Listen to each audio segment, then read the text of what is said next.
Ένα κανάλι, ένα και ολόκληρο.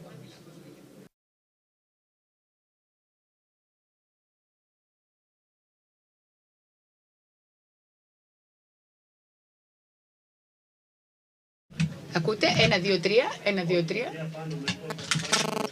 1, 2, 3. 1, 2, 3, ακούτε. 1, 2, 3. Τι να πεις, καταλαβαίνω.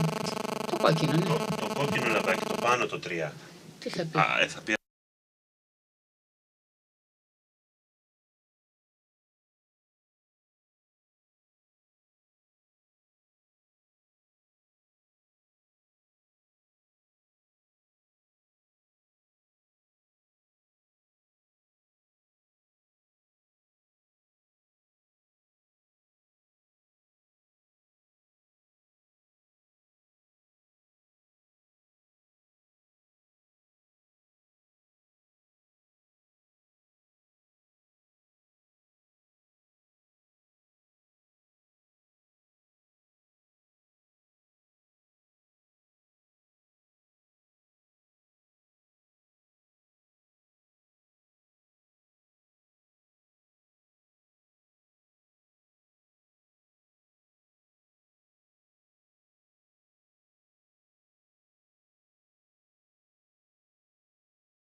Good morning.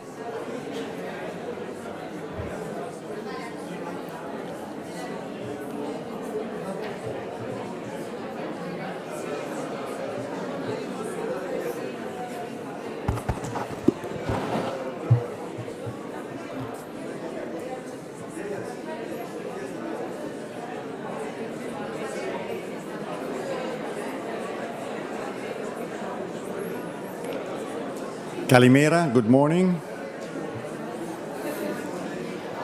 I invite you to take a seat. We are going to start in a few minutes, so thank you very much for taking a seat. And the first day of the forum will start in a few minutes. I invite you to take a seat closer to the podium, so in order for you to be part of the action and to benefit to the maximum of our forum.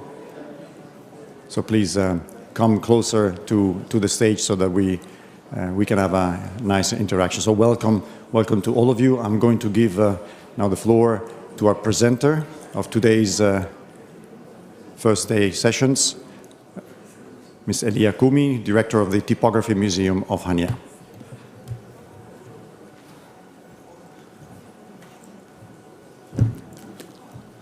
Kalimera σας. Good morning to all of you, and welcome to the second day of the 11th Annual Advisory Forum on Cultural Roots of the Council of Europe. I hope you all enjoyed yesterday's official opening and, of course, the gala dinner. Before we start, I would like to remind you of a few technical requirements to ensure the smooth flow of the day. You have your forum badges, and you must always keep them with you. At the back, you will find the Wi-Fi code on the Minoa Palace Hotel and different QR codes allowing you to access the program of the forum and the optional cultural program proposed on Saturday the 8th, the video library to watch the different videos on speakers who unfortunately could not join us during the forum, the practical information related to Hania, and finally, the updated brochure of the Cultural Roots of the Council of Europe program. Interpretation is available in English, French, and Greek.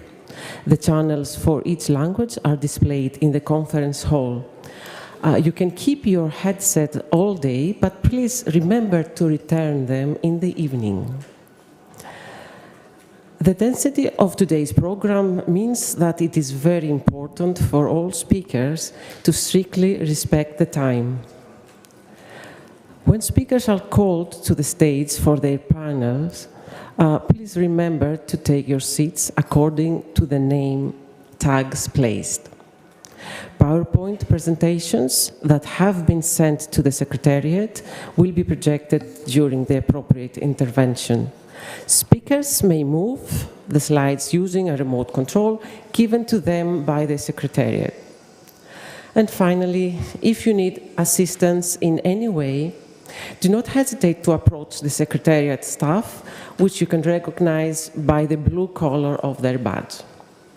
And now, it is my pleasure to give the floor to Mr. Stefano Domnioni, Executive Secretary of the Enlarged Partial Agreement on Cultural Roots, for a short introduction to the forum program of today and tomorrow.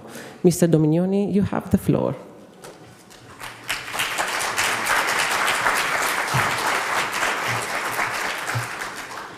Thank you very much, and good morning to all of you, and welcome to the second day of our annual forum on cultural roots. It is wonderful to see so many participants gathered yesterday and today on this occasion, and I would like to thank you for traveling to Hania and for sharing your experiences with us today. I'm sure you all will contribute to a very nice event. And allow me to thank the Greek authorities who have worked with the Secretariat over the last months, all the speakers who will join us over the next 2 days, the Enlarged Partial Agreement member states, as well as the cultural roots of the Council of Europe for what I for sure know it will be a very active participation in the forum's program. This year's forum program focuses on safeguarding values, heritage and dialogue, and it will be the opportunity to underline the growing relevance of the cultural roots, methodology and practices in promoting Europe's shared cultural heritage and intercultural dialogue while promoting a sustainable way of local development. We have invited keynote speakers and panel speakers from different institutions, organizations, member states, cultural roots of the Council of Europe, and academics to share their expertise with all of us in what we have planned to be interactive question and answers sessions. And allow me to introduce you briefly the rich program that will keep us busy over the next days. We will have general sessions. The first general session will convene now, and it will focus on promoting values and intercultural dialogue, two central aspects of the program. Thematic session 1 will be followed by a session addressing safeguarding and promoting the landscape and cultural heritage through activities of the European Cultural Center of Delphi. This will be followed by a general session 2 that will convene in the afternoon, which will address the challenges and the promotion of safeguarding heritage in times of crisis, presenting different approaches and strategies to respond to these issues. Moving on, there will be a thematic session on the promotion of cultural diplomacy through the cultural routes in the wider Black Sea region, organized in partnership with the Black Sea Economic Organization. And this will be all for the day. Tomorrow we will have more panels. The general session 3 will be focused on fostering creative industries, cultural tourism, and innovative technologies for sustainable communities, and will convene tomorrow. There will be also a thematic session on the European Union macro region of the Adriatic Union area, organized in cooperation with the European Union strategy for the Adriatic and Ionian region. And finally, parallel session 4 will be taking place in the afternoon and will allow us to discover new candidate routes for the certification on the Friday afternoon session. So, ladies and gentlemen, welcome to the thematic content of the forum today and tomorrow.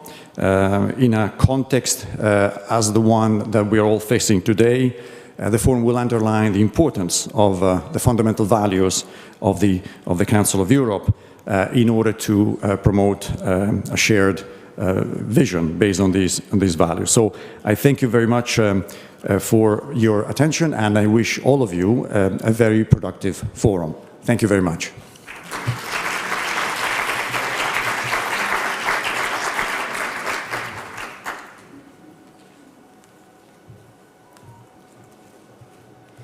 Thank you, Mr. Dominioni, for your opening words.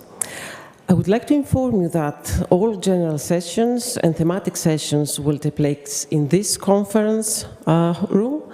And allow me to remind you that the forum is being streamed live online through the Facebook page of the Cultural Roots of the Council of Europe program. And now we may proceed with the forum keynote speech, which was originally to be given by Mr. Matthias Gruden, Director of Democratic Participation, the Directorate General of Democracy and Human Dignity at the Council of Europe. A sudden health-related concern has regrettably prevented Mr. Gruden to travel to Hainan to be with us today. So Mr. Dominioni will deliver Mr. Gruden's speech on his behalf. Mr. Dominioni.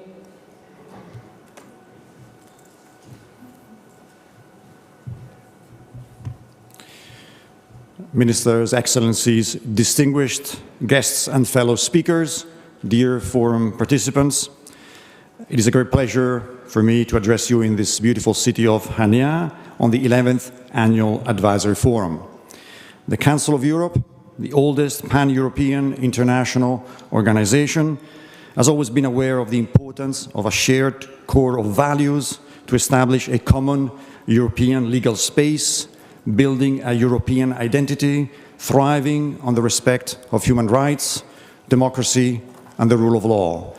And gathered here today, I believe we are all aware of the relevance of cultural heritage in this sense.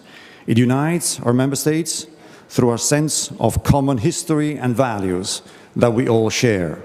The 11th edition will allow us to address different aspects related to the cultural roots of the Council of Europe program. But more broadly, it will enable us to collectively reflect on the relevance of cultural and heritage initiatives in promoting Europe's shared cultural heritage and intercultural dialogue, while fostering sustainable local development that focuses on European local communities, their present and future well-being.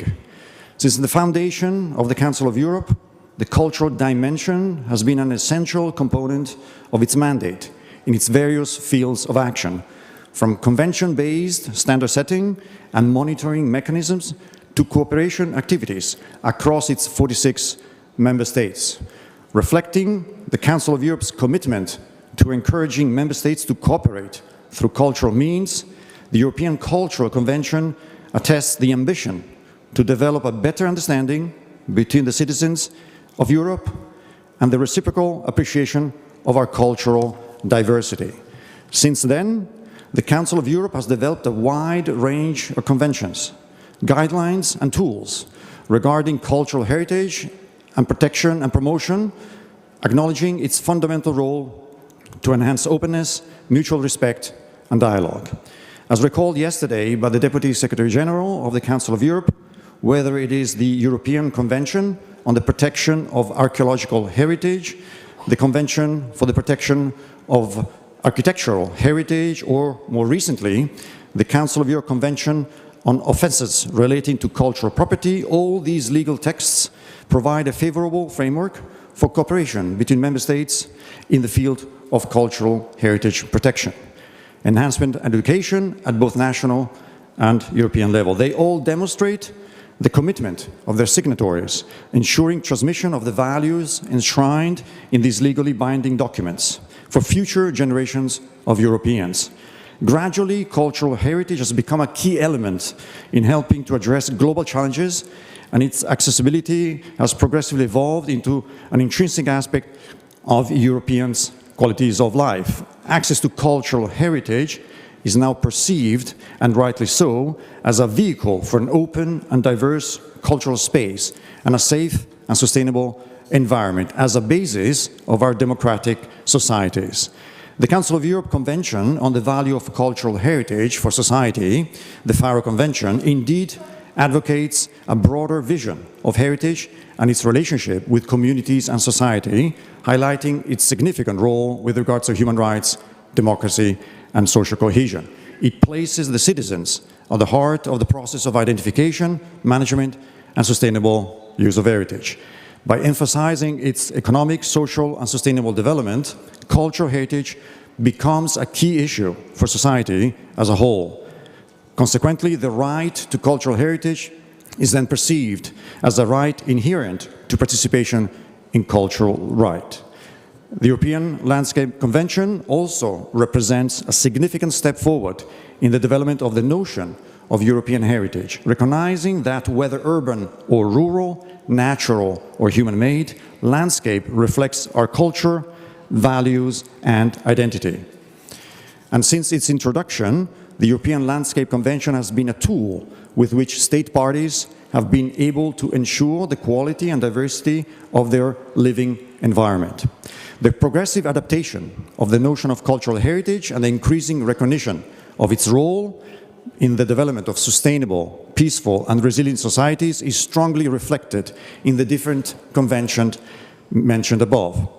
And the Council of Europe is aware of the need to constantly redefine the place and role of cultural heritage in the light of socioeconomic, environmental and technological upheavals in our societies.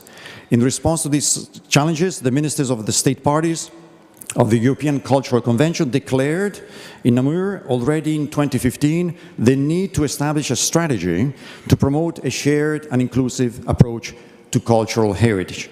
And the European Cultural Heritage Strategy for the 21st century is the result of this effort. The main goal being to contribute to the building of peaceful societies, aware of the diversity of the richness they represent, attractive in terms of employment and economic development, and in which there is a high quality of life and a high quality of the living environment. What emerges from these measures is an integrated approach to cultural heritage, in which the Council of Europe and its member states are committed to preserving the common cultural heritage from any possible harm, while recognizing its intrinsic value in building resilient societies.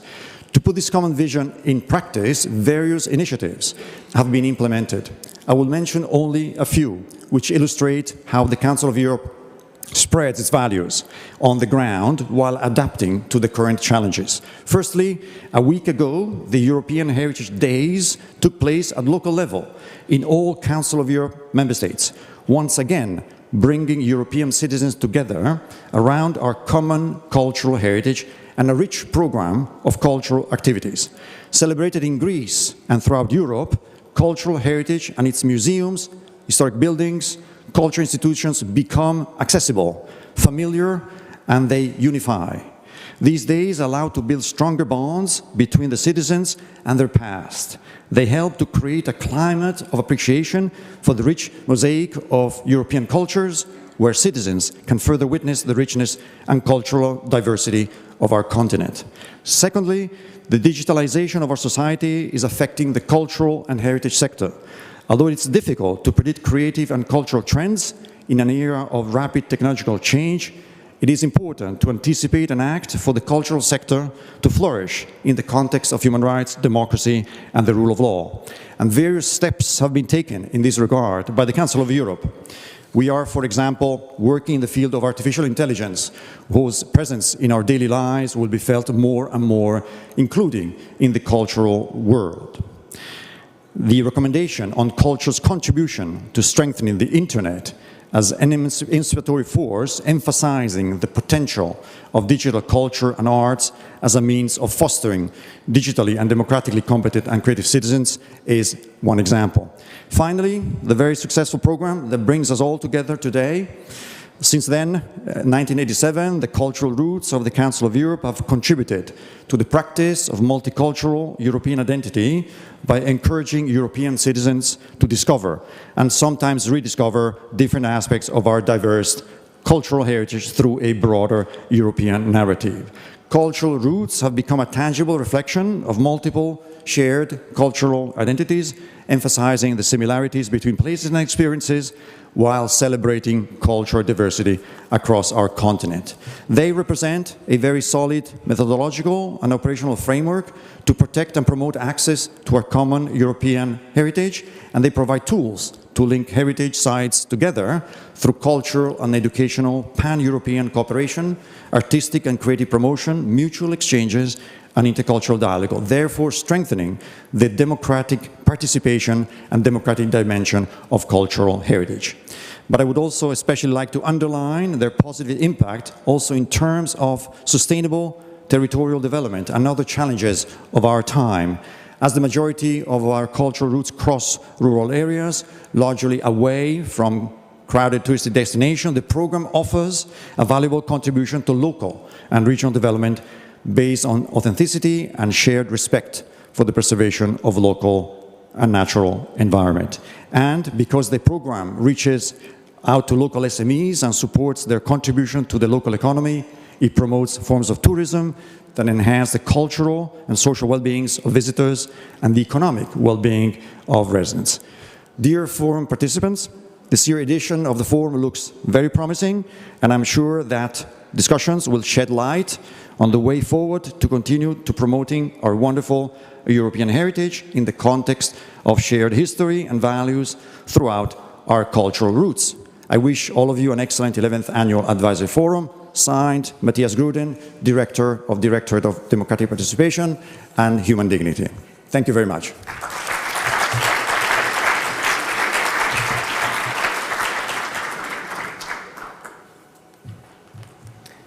Thank you very much, Mr. Dominioni, for this speech that I'm sure will resonate for participants and the upcoming panel.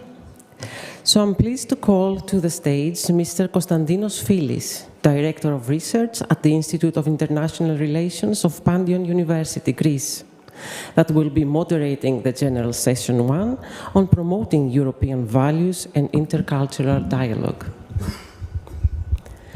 I am also pleased to introduce and call on stage the speakers of the panel. Ms. Meri Kumbe, Vice Minister of Culture, Albania.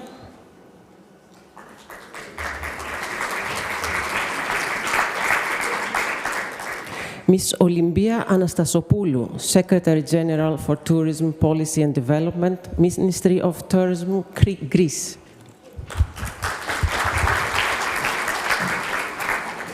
Mr. Konstantinos Koukas, Mayor of Mykonos, Head of Greek Delegation to the Congress of Local and Regional Authorities of the Council of Europe.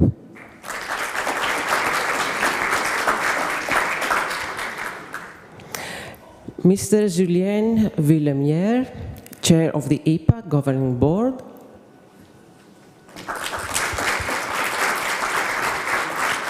Ms. Giuliana De Francesco, Head of Unit Coordination of European and International Affairs, Ministry of Culture of Italy, IPA Governing Board, Council of Europe.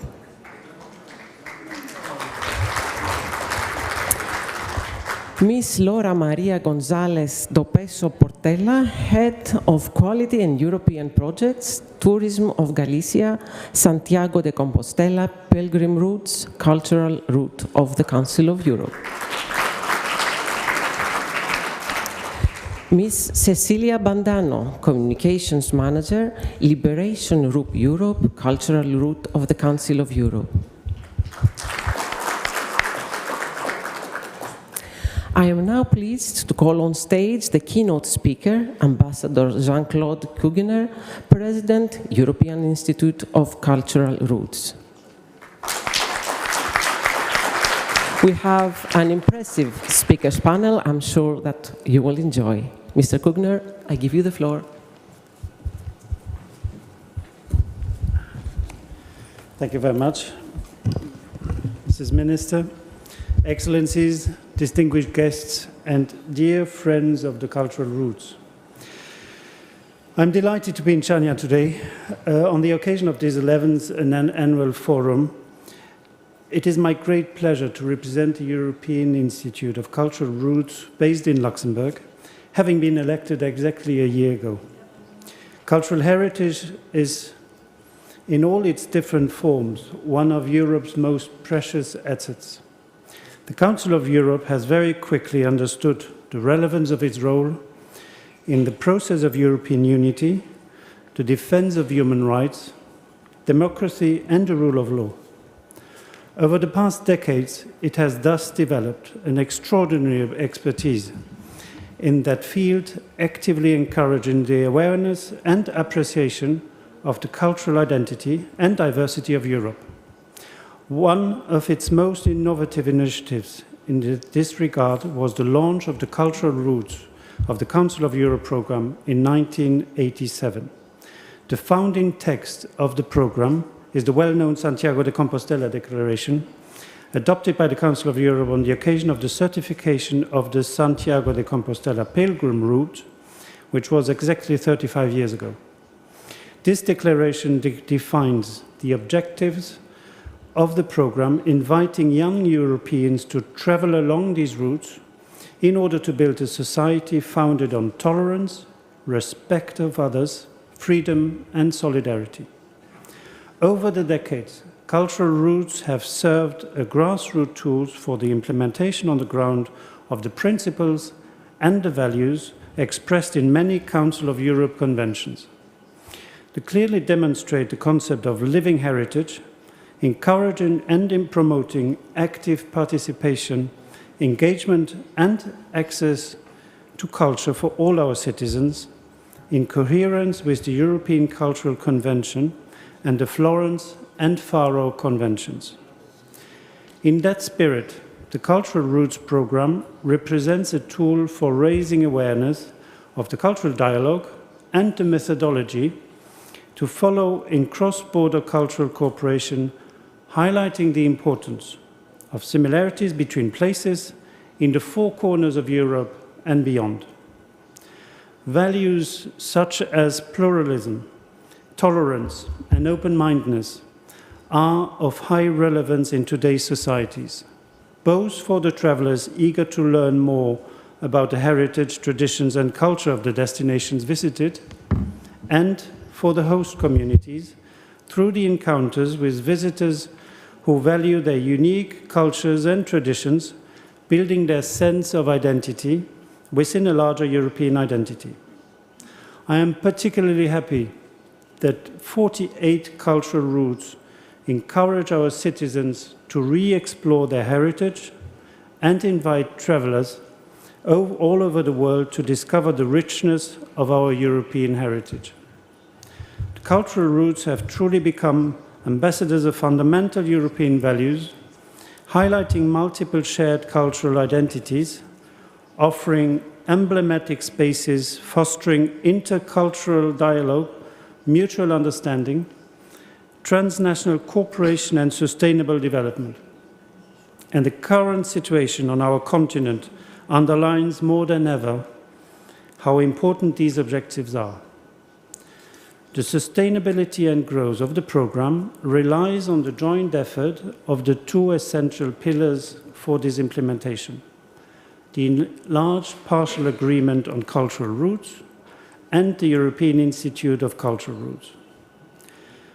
The enlarged partial agreement, on one hand, consisting of currently 37 states. My thanks go first and foremost to them for their continued support in the development of the Cultural Routes programme, be it within their respective country or within the Council of Europe. Activities organised by each member state, such as this forum, play a major role in underpinning the programme and leveraging its outreach at the national and European level. In that regard, special thanks go, of course, today to Greece, represented by its Ministry of Culture and Sport and the Ministry of Tourism.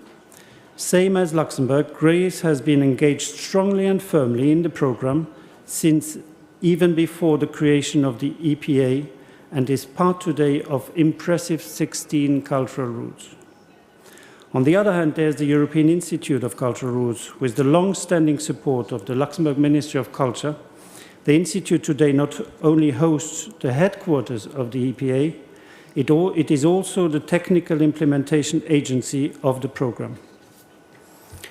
Based on a political agreement from 1998 between the Council of Europe and the Luxembourg government, the Institute's pivotal role has been further rooted in the programme by an operational agreement that has been signed in 2021 with the EPA itself and further specifies the Institute's tasks and missions. According to this operational agreement, the Institute's main role is to assist the EPA in the coordination of the certification cycles of the cultural routes. Every year, new cultural routes networks apply for certification and undergo a rigorous evaluation process to determine whether they are eligible to awarded the cultural route of the Council of Europe certification.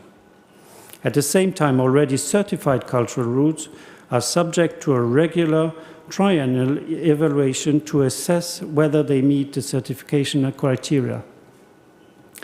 The Institute also provides technical assistance to the programme and to many cultural routes projects and their promoters. The Institute supports representatives and stakeholders of certified and candidate cultural routes through tailor-made training in order to strengthen professional capacities for their effective design, implementation and management of cultural routes. Scientific conferences, expert meetings, dedicated trainings, as well as expert reports have been prepared thanks to the Institute's expertise. Furthermore, the Institute hugely contributes to the Cultural Routes Annual Advisory that brings us together here today. And it also organizes an annual training academy on cultural routes dedicated to the various stakeholders. Focused on the specific annual theme, its aim is to provide practical and interactive learning on current issues in the management of cultural routes. This event is organized in close cooperation with one of the certified cultural routes of the Council of Europe and hosted by one of the destinations along the route. But the European Cultural Routes Institute is also active in the academic sphere as it coordinates a growing network of universities dedicated to the roots studies, which currently brings together more than 20 academic institutions from across Europe. And last but not least, it hosts a documentation center specialized in the cultural roots of the Council of Europe, which welcomes every year researchers, university students from a wide variety of countries. This is only a small example of the preparation and organization and the work which the Institute takes care of in close cooperation with other interlocutors from the enlarged partial agreement and the Council of Europe. Ladies and gentlemen, the wealth and scope of the cultural roots are extraordinary. The various roots represent transnational networks of people working together beyond borders, languages, and cultures in order to protect, promote, and enhance our common yet diverse European cultural heritage, also fostering inclusive and multiple cultural tourism. The diversity is also reflected in the many themes celebrated by our 48 certified cultural roots, as well as in the inclusiveness and openness of the networks they represent, connecting today more than 3,000 institutional heritage sites, including local and regional authorities, municipalities, museums, cultural institutions, small and medium-sized enterprises.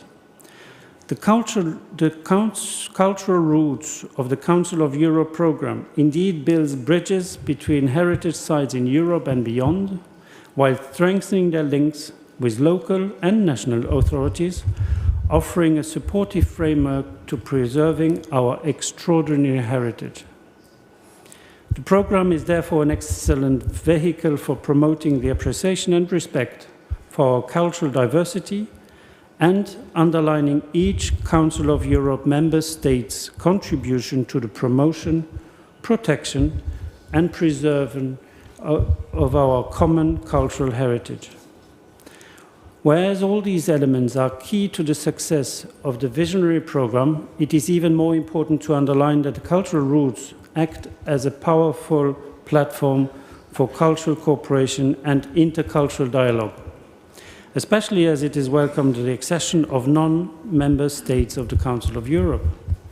As I already highlighted at the beginning, the cultural roots contribute in a very fundamental way to carry on and defend our fundamental European values. And the enlarged nature of the EPA means that the program also fosters European values on a global scale. It welcomes any country committed to the values enshrined by the Council of Europe and offers opportunities for the Council of Europe to strengthen its external relations and further extend the international reach of its work. I could go on citing the many more strengths of the cultural roots, as you can imagine. Undoubtedly, the Cultural Roots program is a wonderful, forward-looking tool and contributing to the building a better Europe. We are all here today to create a space of discussion and reflection of different ideas, which I am sure will contribute to promote and celebrate the European diversity in a context of shared history and values. I wish to thank the Greek government, the local authorities, and all the organizers for hosting us today and for your warm hospitality in beautiful Konya, and wish us all and all the participants an excellent forum. Thank you very much for your attention.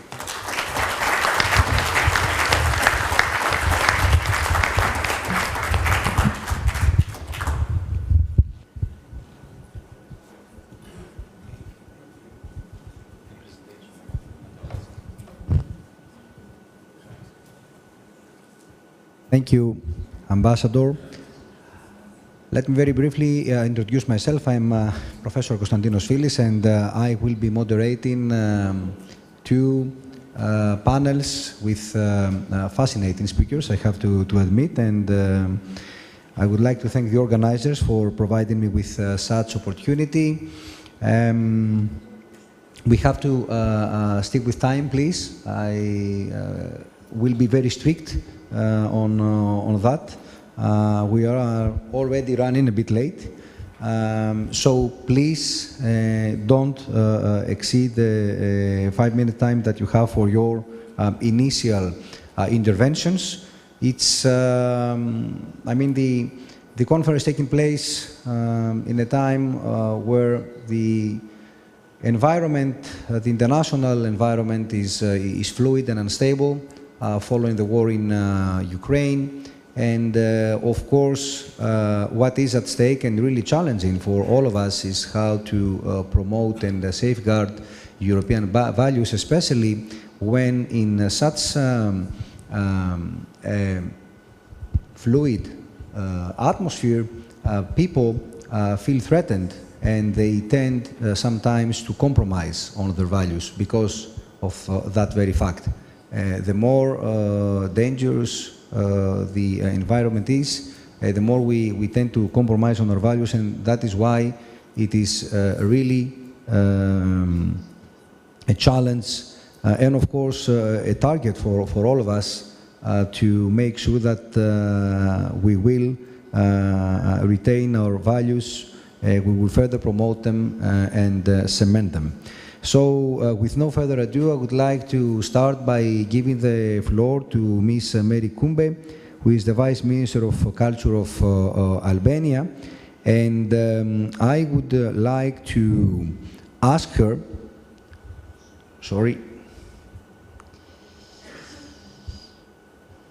how does the cultural heritage contribute to the promotion of European values, and to provide us with the Albanian perspective on that very issue. Thank you. So good morning, Kalimera, and thank you for the questions. Albania is a small country that is blessed with a wonderful landscape and a lot of different shapes of culture. It is not only a point where the Adriatic Sea meets the Ionian Sea, but it is always have been a crossroad between ancient Greeks and Romans, where the meeting point where big cultural, let's say, events took place. So it was the front line of Catholicism, Orthodoxy, and Islam. So I know that our story might seem the same with different stories of other countries, but we have, let's say, a distinguished flavor. The unmistakable Albanian harmony between various religions and various cultures. So in this sense, by joining this program, we strongly believe that we will have the opportunity not only to promote the shared European values and to contribute in it with our unique culture, but as well to build the future, to build a cultural identity and to contribute to a sustainable development for our generations. Thank you.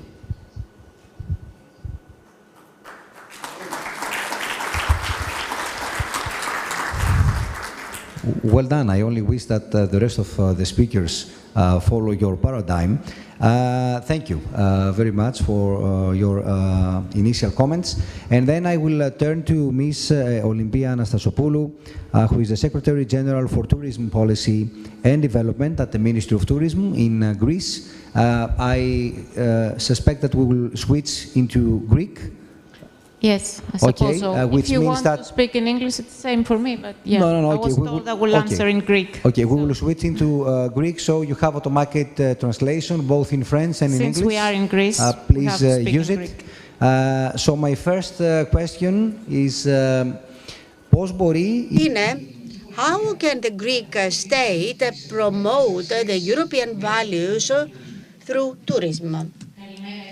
Good morning. Thank you very much for being here today with us in the beautiful city of Chania in Crete, a blessed country where various cultures have left their footprint, and as a result, they are an excellent destination for our forum.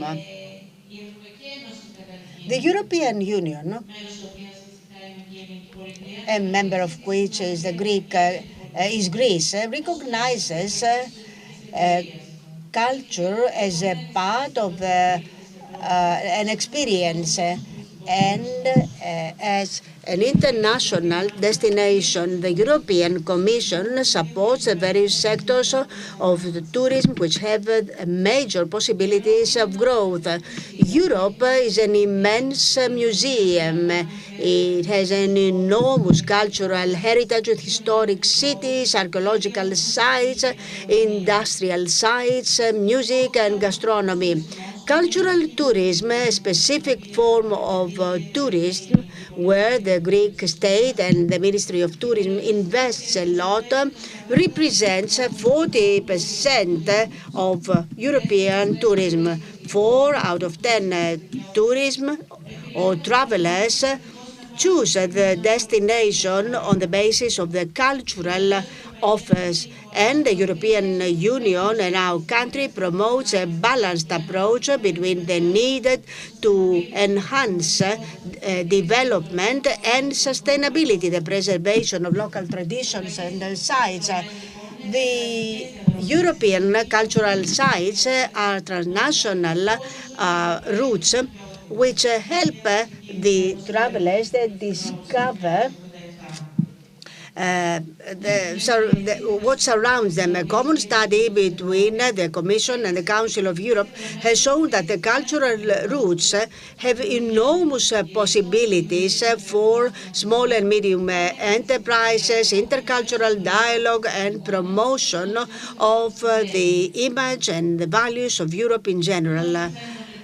Having said that, the European values, democracy, freedom, have the starting point in our country. The culture and the values of the European Union are showcased in ancient Greece.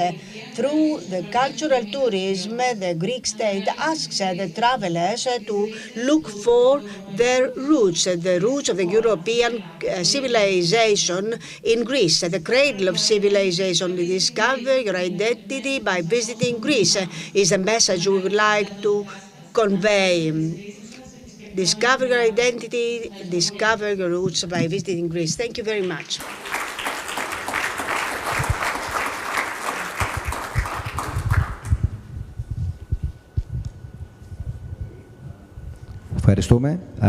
Thank you. Now let's turn to Mr. Koukas, who is the mayor of Mykonos, but he's also the head of the Greek delegation to the Congress of Local and Regional Authorities of the Council of Europe. Again, I'm switching into Greek. Mr.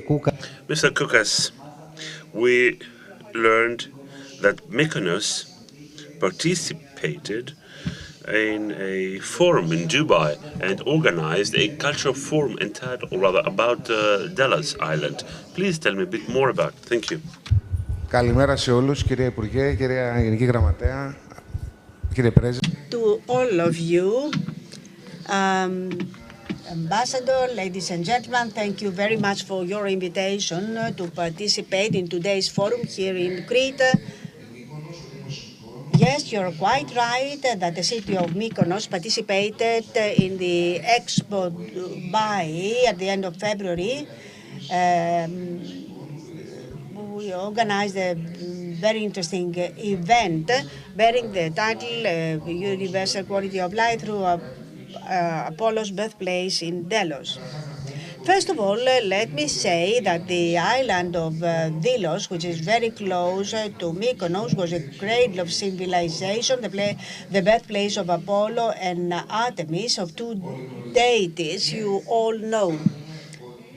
Let me also say that through this initiative, we showcase our philosophy, that is our initiative to participate in this exhibition in Dubai. And it concerns the present and the future of our island. The island of Mykonos is a top destination, and being a top destination should have a continuous presence in international affairs. A top destination should promote its image within the wider strategy of the country. The specific event aimed at showing the extraversi of modern Greece, its modern identity, and the added value of cooperation. Our objective is to preserve Mykonos as an international destination through the maintenance of its identity and its culture, and enhance the dynamics of its cultural character, shedding light on its tradition. Addressing ourselves to a wider public. Delos, hundreds of years ago, was a sacred island, had a multicultural community internationally recognized. The same light, the same sea formulated the extrovert civilization of the Cyclades, the same culture, the same mental outlook, promoting the exchange of cultural elements. I dare say that today's Mykonos has been greatly influenced and has inherited the cultural character of Delos and combines modern with traditional. In Mykonos, we have reached a high standard of quality as to our hospitality. In this framework, we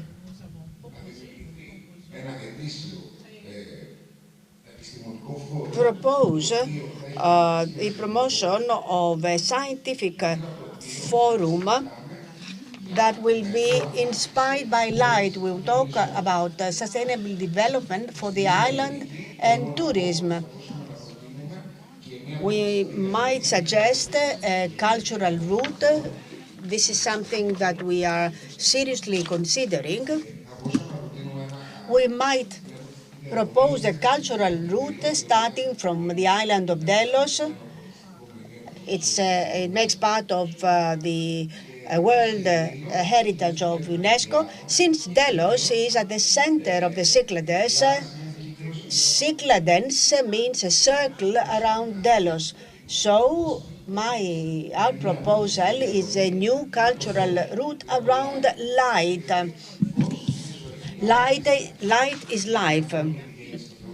And thinking of Delos as a birthplace of the god of light, Apollo, we propose for discussion this new cultural route. Thank you. Thank you so much, Mr. Koukas. Since you referred to the power of light for our lives, now let me turn to Mr. Julien Willemer, who is the EPA chair, and ask the first question. Let me stress that we're going to have 2 rounds of questions with the panelists before we turn into the audience. So my first question is, what European values are the most promoted by the cultural roots of the Council of Europe program? Thank you.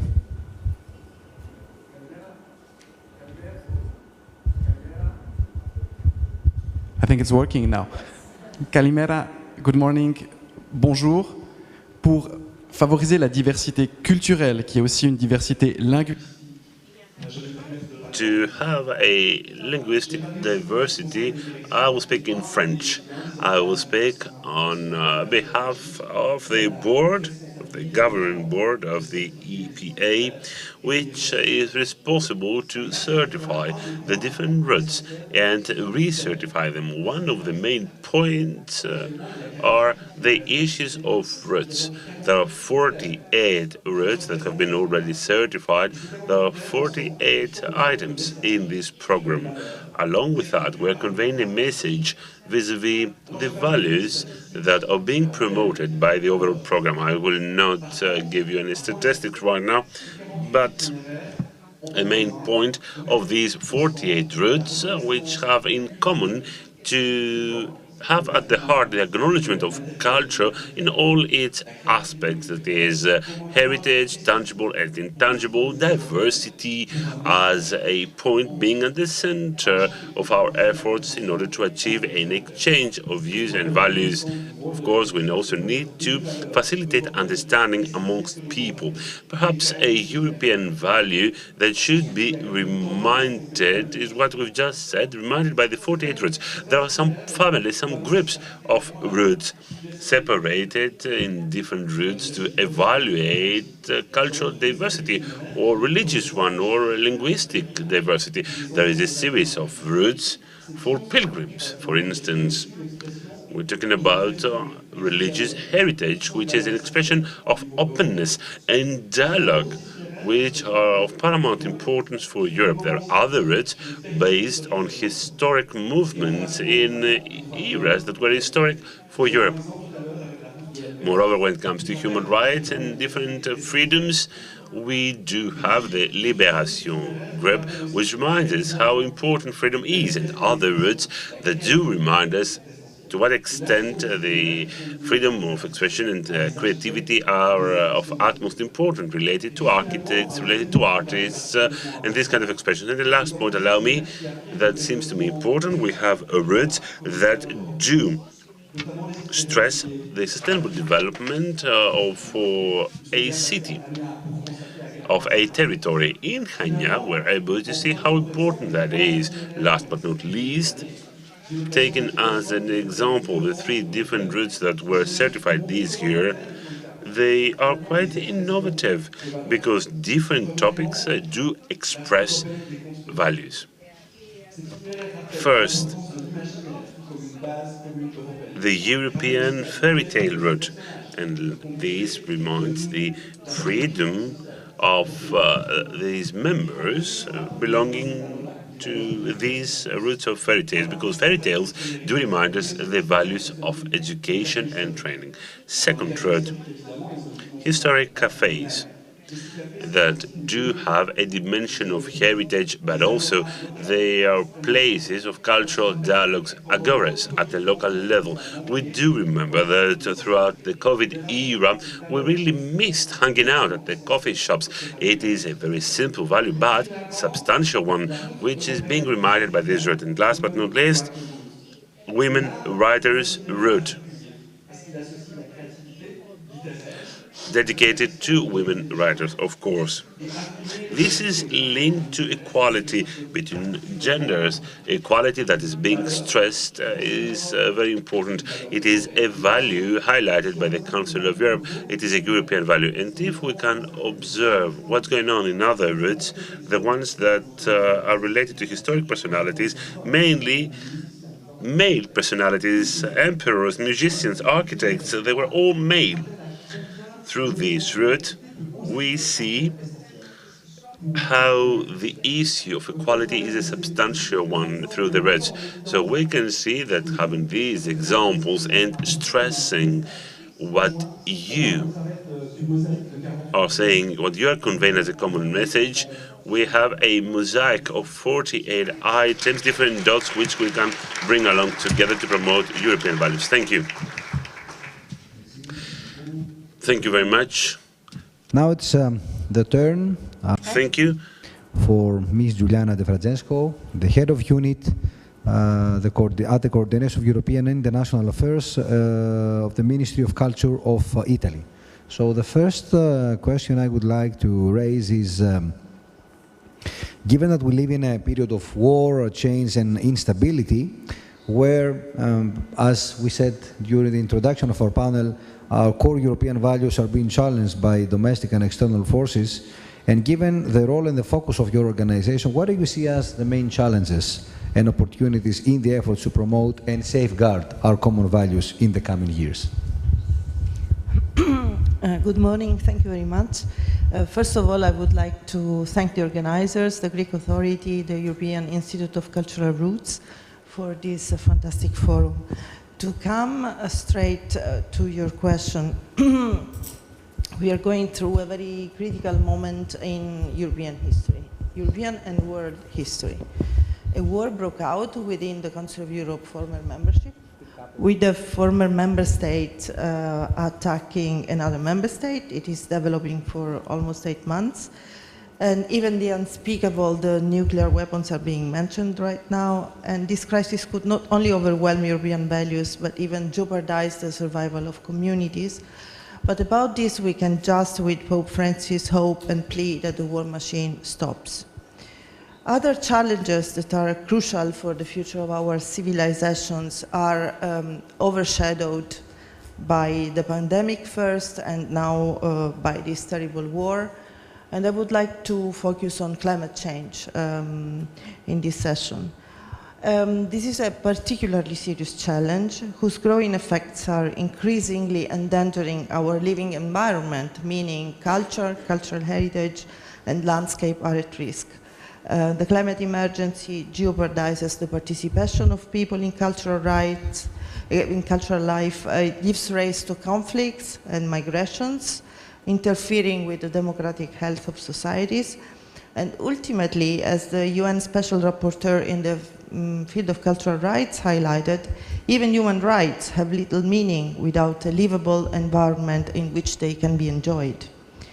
Earlier this year, the report of the International Panel of Climate Change highlighted, on one hand, that the world risks already overshooting the threshold of 1.5 degrees target, and even gone well beyond this.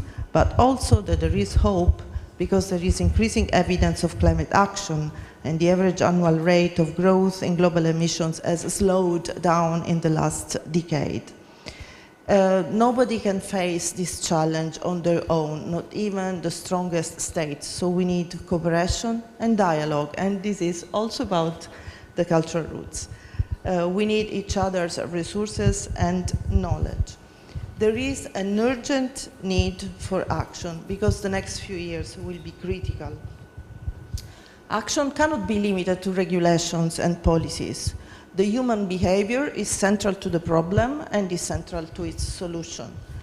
Cultural participation can engage citizens and promote a value shift towards the common good. Cultural heritage is threatened by climate change, and its future depends on success of climate action, but it also providing solutions for addressing the issue. This context, this challenge is very much in the focus of my organization, the Ministry of Culture, that organized the first ever G20 Culture last year, that whose declaration, final declaration, committed the member states to pursue unleashing the potential of culture and cultural heritage to fight against climate change. The European Union is very active on this, as well as our civil society organizations, such as Europa Nostra or Cultural Action Europe, that are very well known in this context. And in the Council of Europe, this is addressed at the highest level, but also among other bodies and committees, also by the Steering Committee for Cultural Heritage and Landscape, that devoted in 2019 a thematic session on this, and that has prepared a recommendation that was adopted earlier this year under Italian chairmanship, a recommendation on the role of culture, cultural heritage and landscape in helping to address global challenges, and among those climate change. What is clearly emerging from all these endeavors is that beyond the dramatic risks for bio and cultural diversity and for cultural heritage, culture and the arts can be part of the solution. And there is a need to integrate them in the climate policy so that they can provide their solutions. Thank you.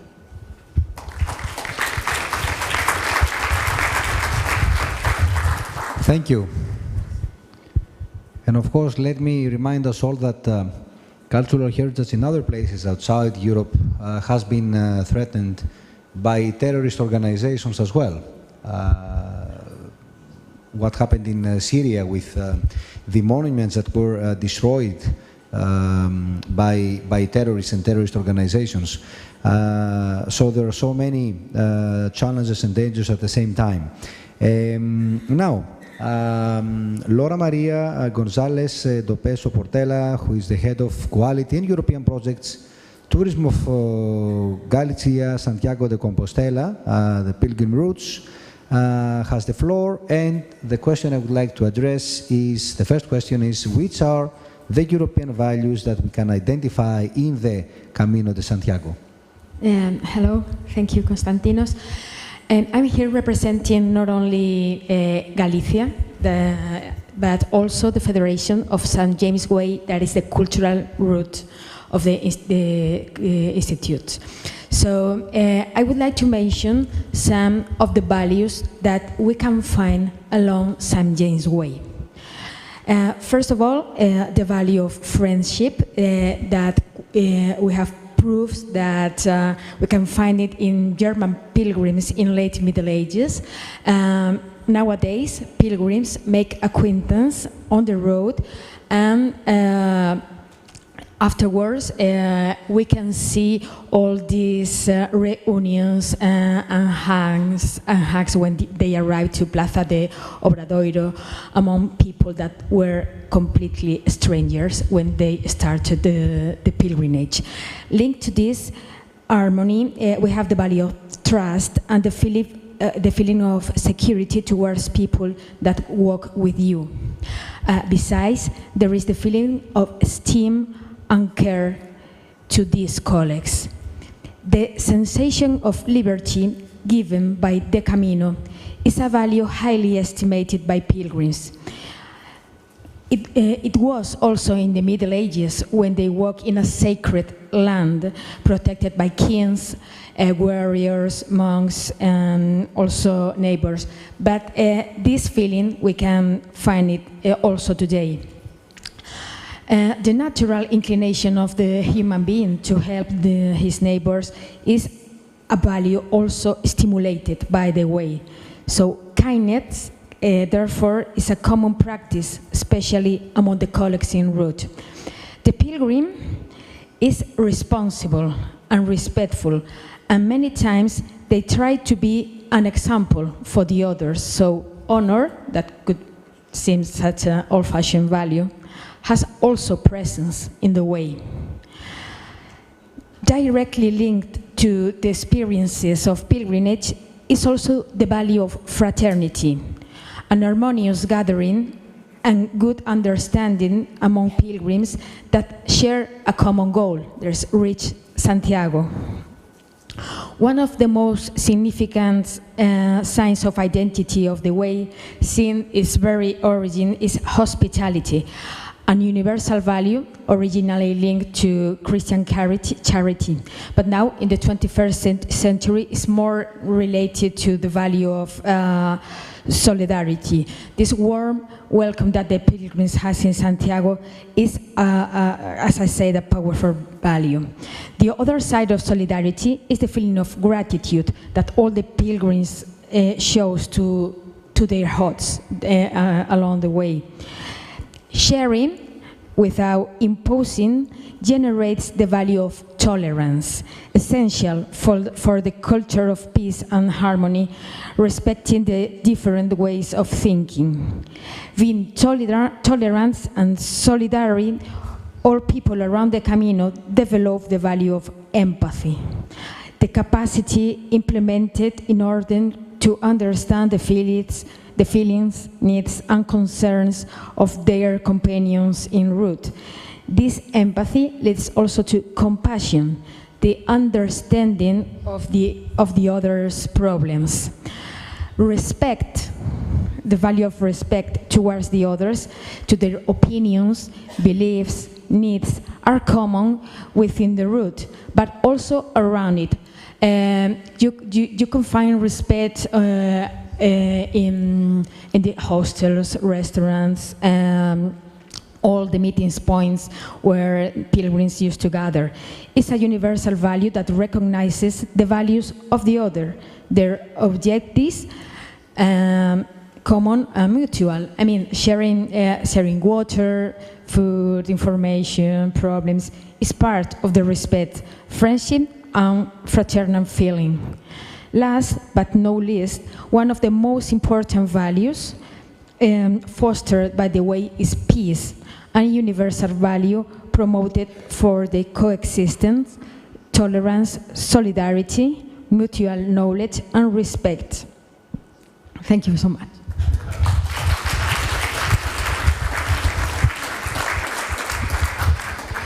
Great, thanks.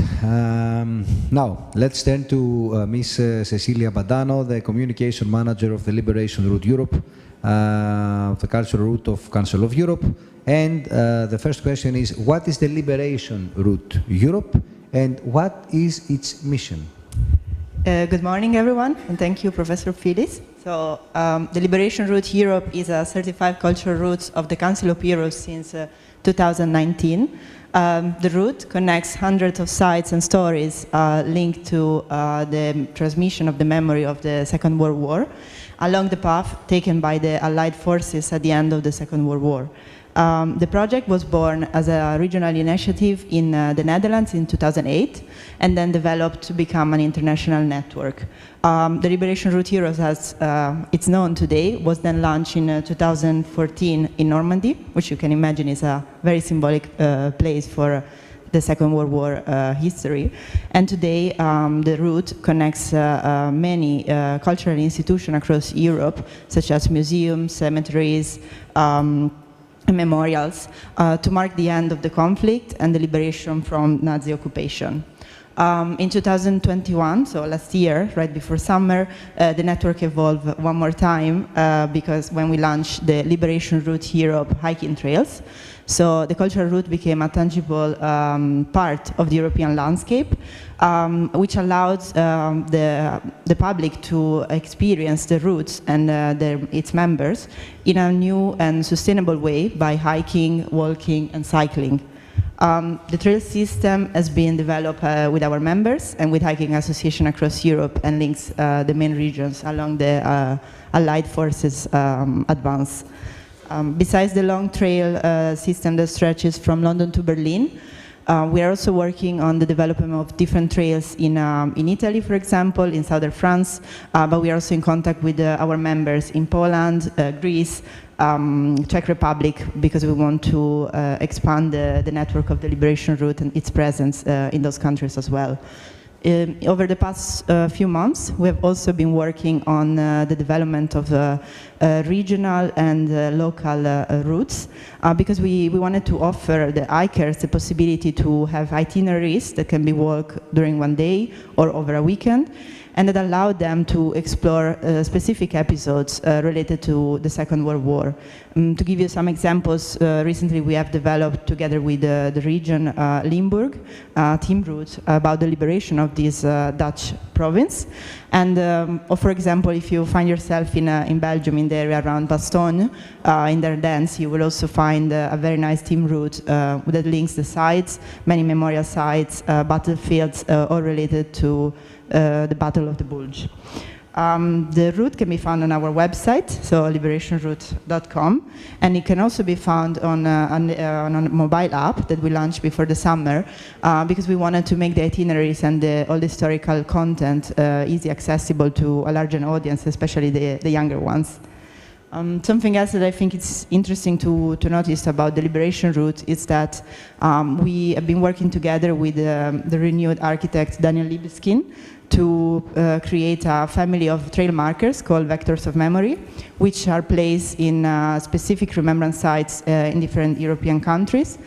And well, they serve to create a link between the past and the present, to mark what happened in a specific area. And of course, this is done to honor the sites and the people related to the Second World War. In conclusion, just to mention a few of the goals, the mission, as we said, of the Liberation Route. Well, the project, of course, aims to make this important core part of European history visible and accessible with an innovative and sustainable touristic product. And of course, the route is also aiming to create a link between the past and the present, and to reflect also on the long-lasting consequences of the war.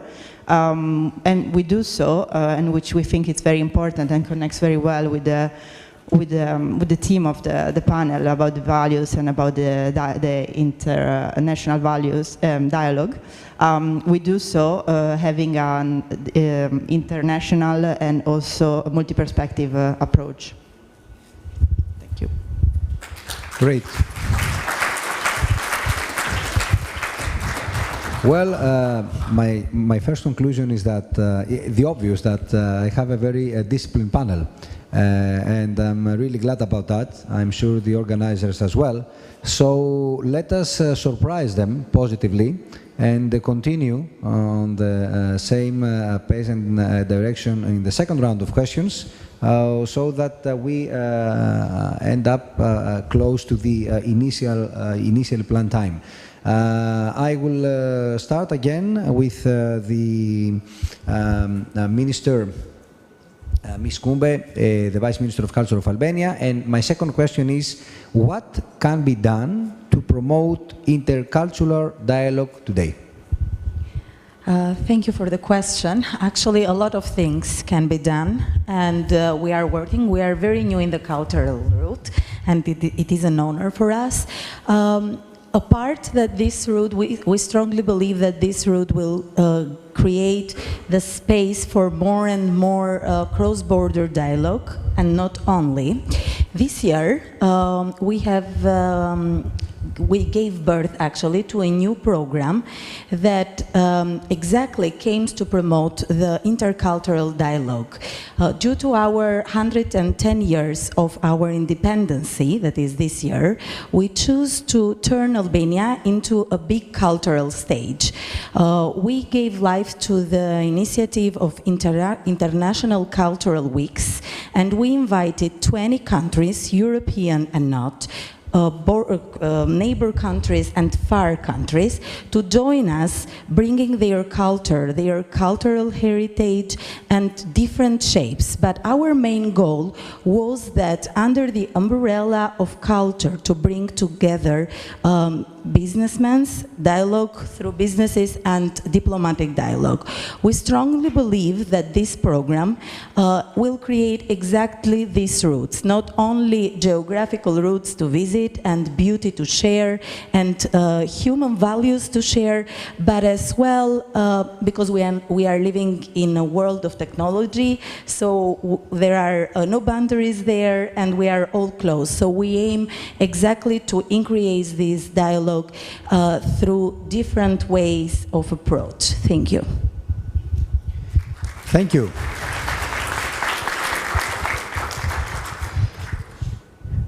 Κυρία Αναστασοπούλου, σε μία... Mrs. Anastasopoulou, during these hard times and among various pressures and financial issues, I'm wondering whether the European values are now at the backstage. Very often, when we face insecurity, we tend to make some compromises, giving the priority to other issues, the issues having to do with survival. Thank you very much for your question. Please allow me to disagree with this point of view. I believe that the European values nowadays can and should be promoted more than ever, and I believe that there's a common understanding that national responses are not enough.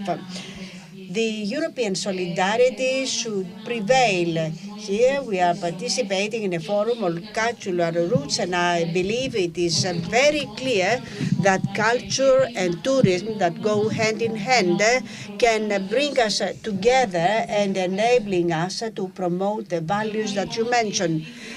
We believe that this crisis will be useful. And we have been able to tackle the sanitary and the financial crisis, and it is quite clear that the member states should approach the quintessence of the European spirit and understand that we have a common destiny. And I have the certainty that Europe will come out stronger from this crisis. Jean Monnet used to say that Europe will be built a critical environment. I believe this is exactly what we are living through. In reality, Europe reintroduces herself, and we are asked to follow this pathway, this cultural route. Just to establish a link with the topics we are discussing, the greatest achievement of the European construction are the man-centered policies that compile the European way of life, where we are all active participants. A Europe that protects and offering opportunities and opening new pathways.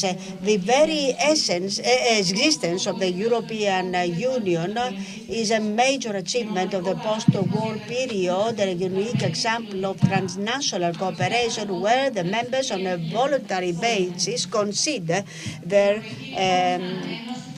national supremacy. The European Union turned a dark continent into an international oasis of cooperation.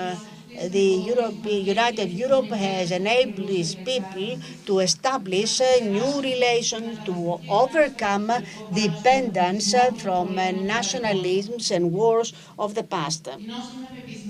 I have the certainty that what brings us together is more important compared to what divides us. The European values, the state of law, democracy, freedom are the lighthouses that will take us to the next era. Thank you very much.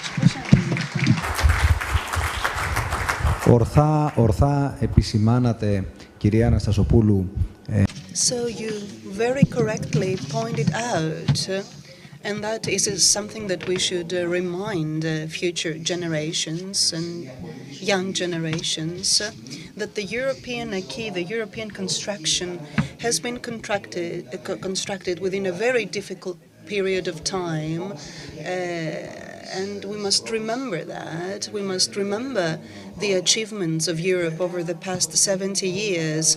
However, what we all want is a Europe of broad and open horizons, not a Europe with walls.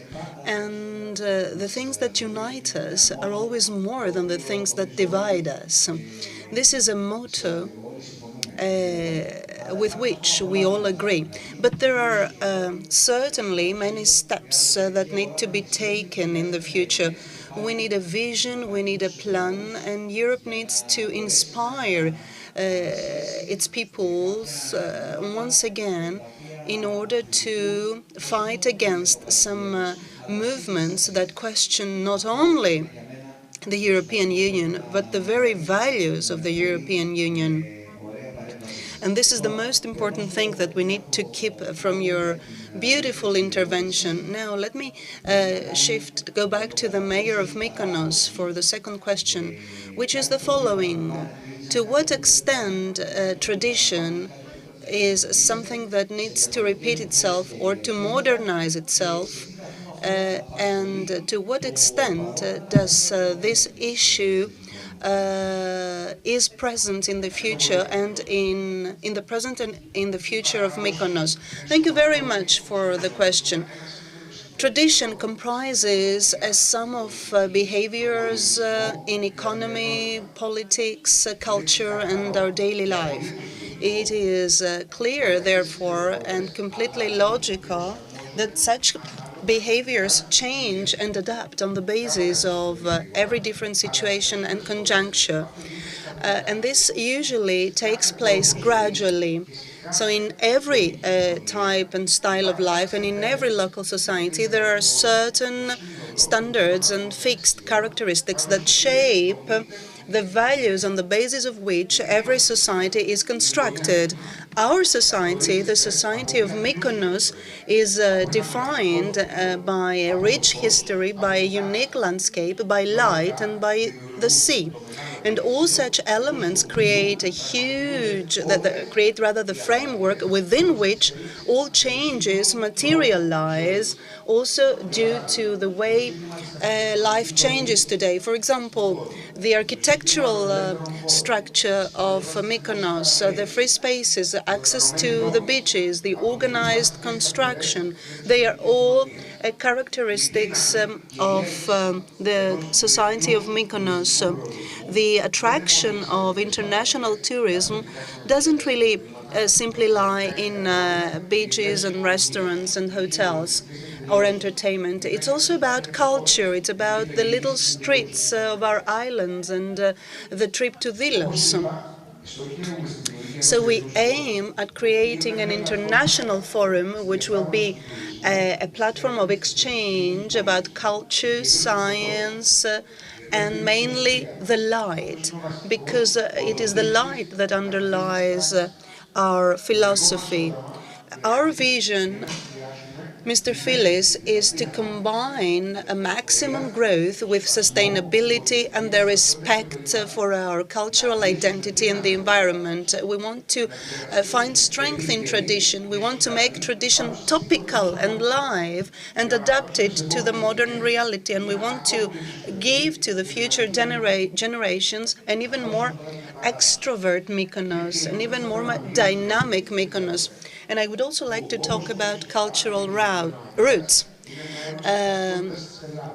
They are part of the identity of Greece. Greece is the cradle of the European culture. This is where all pioneer thoughts began. Europe took its name from Greece. Culture unites us because differences enrich every local culture. So by following the cultural roots, we follow the route of self-knowledge, because differences help us understand more our identity, our own identity, and this applies to all sectors of life: economy, science, or culture. And lastly, let me tell you that culture is the strongest tool of politics because it unites people and strengthens peace. And in my quality as a representative of the Greek and local administration, I'd like to assure you that the local administration is the most effective body able to achieve and to create successful cultural roots.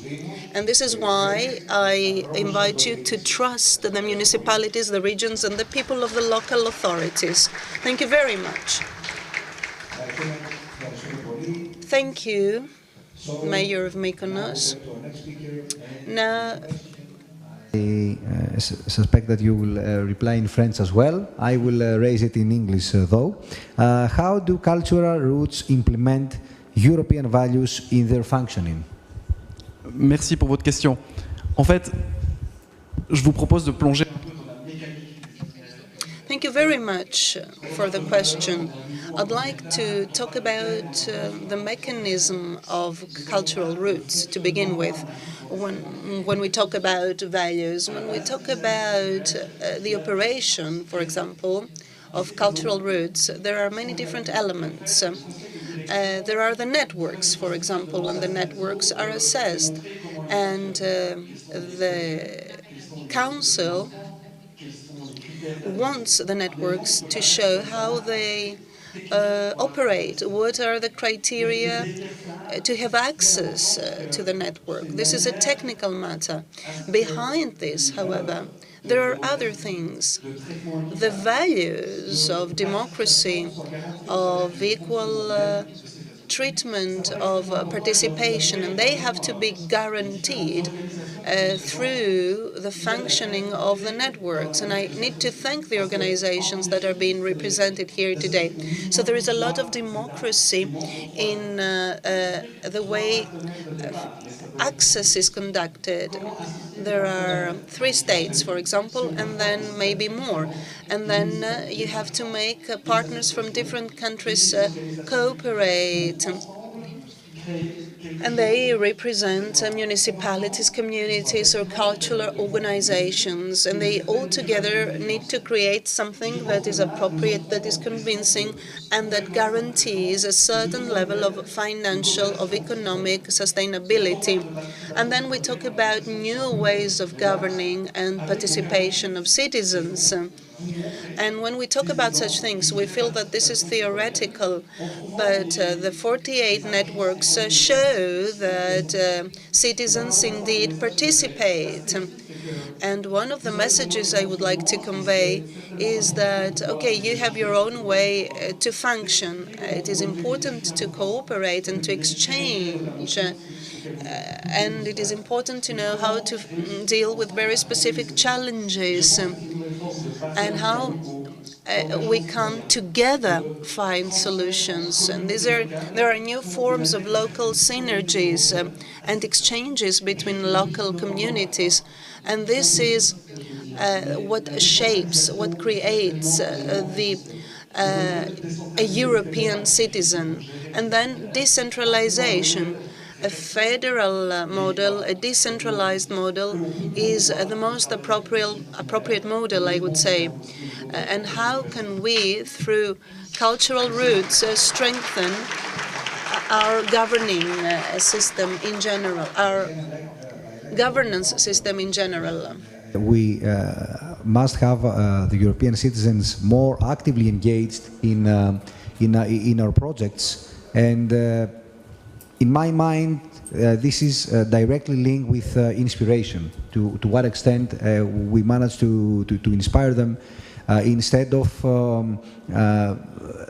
having circles capitalizing on the general feeling that that Europe is something distant from them and is not listening to the problems and the things that are of major concern for the societies. So I fully subscribe to your comments, and thank you very much. Ms. De Francesco, in your view, how can the cultural roots of the Council of Europe better assist in the promotion of European values? Thank you very much for your question. That I would like to try to answer by making reference to the same challenge of climate change.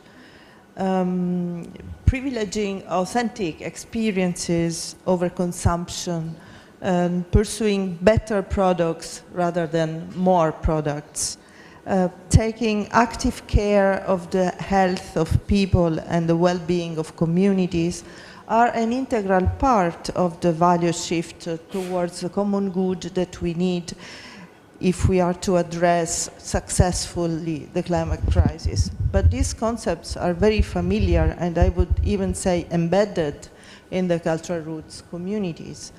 The cultural roots of the Council of Europe are unique resources for pursuing sustainable development and raising people's awareness on the visible effects and risks implied by climate change, potentially. The cultural roots enable the authentic experience of cultural and natural heritage, of landscape, of local stories, cultural practices and traditions, of handicrafts, food and wine products. In doing so, they can show, on the one hand, how culture and heritage are impacted by climate change. To make just an example, how climate sensitive an emblematic typical product of Europe, such as wine, can be. But also, on the other hand, how effectively culture and heritage contribute to resilience, to mitigation and adaptation. The cultural roots privilege lesser-known destinations, promoting a sustainable tourism that engages with local communities and their heritage, instead of contributing to unsustainable over-tourism patterns. Cultural roots encourage, most cultural roots encourage slow mobility, so traveling on foot, by bicycle, on horseback, and this slowness contributes to both the experience of places and the well-being of travelers. By crossing rural areas, for the most part, besides having a crucial positive impact on rural communities and for their dialogue with urban cultures, the cultural routes might show how better land management could contribute to mitigation and adaptation to climate change. By promoting the consumption of local handicraft, of local food and wine products, the cultural routes stimulate people to appreciate smaller scale production, local distribution, proximity, contributing to a change in the perception of quality. And privileging quality over quantity is a key cultural shift towards sustainability and limitation of our carbon footprint. In summary, it could be argued that through the authentic, multifaceted experience of culture, heritage, and landscape, and of the self, the cultural routes can encourage travelers to embrace quality, freedom, to experience and to be rather than to have, thus contributing to their behavioral transformation into more sustainable citizens. And in conclusion, just a call to the coordination of cultural routes. Reflections might be developed on a stronger transversal focus of the routes, on their proactive role in raising awareness and stimulating the change needed for achieving mitigation and adaptation to climate change. Thank you very much. Thank you. Thank you and congratulations. Ms. González Dopeso-Portela, are there differences or coincidences between the values represented by the European Institute of Cultural Roots and the Camino de Santiago? Well, I think the values of St. James Way are universal, and all the values I mentioned before are common values with the Institute of Cultural Roots. Maybe some of them have been updated. Just I were there to say that St. James Way is really the origin of the values of Europe, and this is the reason why El Camino has been declared first cultural route in 1987. Sorry, the Camino is the historic seat of the Europe that we know nowadays, because it contains the substrate of the current European Union values, such as democracy, human rights, solidarity, concord, respect to the others. These all are values that the way owe, and these values, I think, are the foundation of the European Union values. Today, when we have all these voices around denying the unity of Europe, when we are assisting to the raising of populism, well, I really would like to recommend to all these people to walk the Camino. I think this is going to be a kind of cure for them. I mean, in the Camino you can get rid of all the superficial and get attached to the essential. In the Camino, I mean, and I recommend you to start as far as you can. You are going to meet people from more than 100 nationalities, and you can share, their concerns, their purposes, their beliefs, everything. So I mean, pilgrims used to say that it's such a powerful experience. It's sometimes even life-changing experience. And I mean, I always say maybe a heat, cold, the foot blisters can join people a lot. I mean, seriously, this making the Camino has a reward for few or many days. You can leave your daily, concerns behind in this spiritual and emotional trip. Just to finish, I would like to say that El Camino, the way, is something alive. People are most important element of the way, and I am sure that all people who walk the Camino will recognize Europe and the values of Europe within it. Thank you.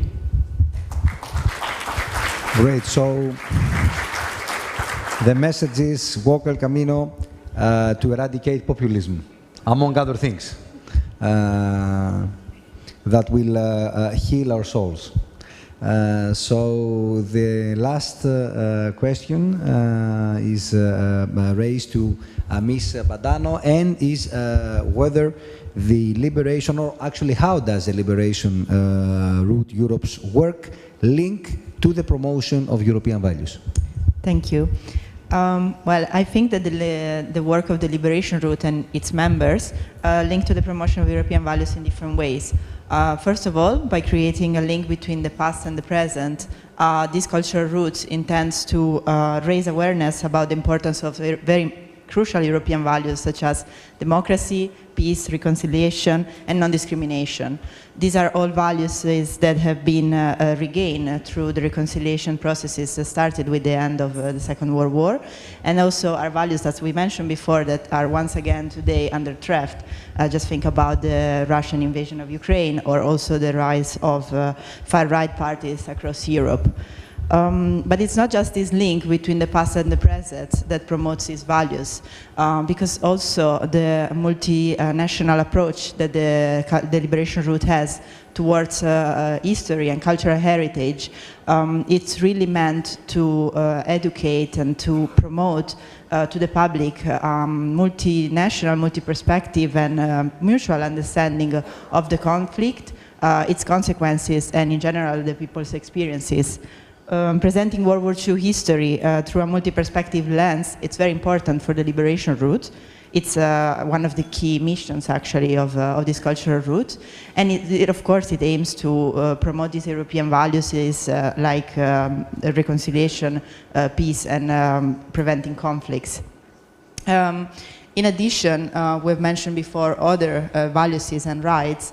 I think the Liberation Route Europe links very well also to the education, the concept of education, culture, and memory transmission, because these cultural routes really seeks to safeguard both the material and immaterial common cultural heritage linked to the liberation and linked to the Second World War in Europe. It's not just, besides telling the stories, and as I mentioned before, we also link and promote a lot of remembrance sites across Europe, but the Liberation Route also paid special attention to preserving the memories of eyewitnesses of the war, and we really strive and try hard to find ways to transmit these memories to the future generations.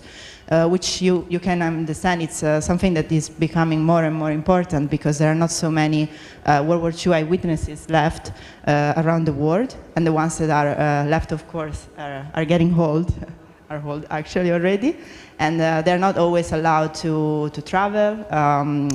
COVID was also a very tricky situation, because they're very fragile given the age, so we really needed to take good care of them. So it wasn't possible to organize gatherings and so on.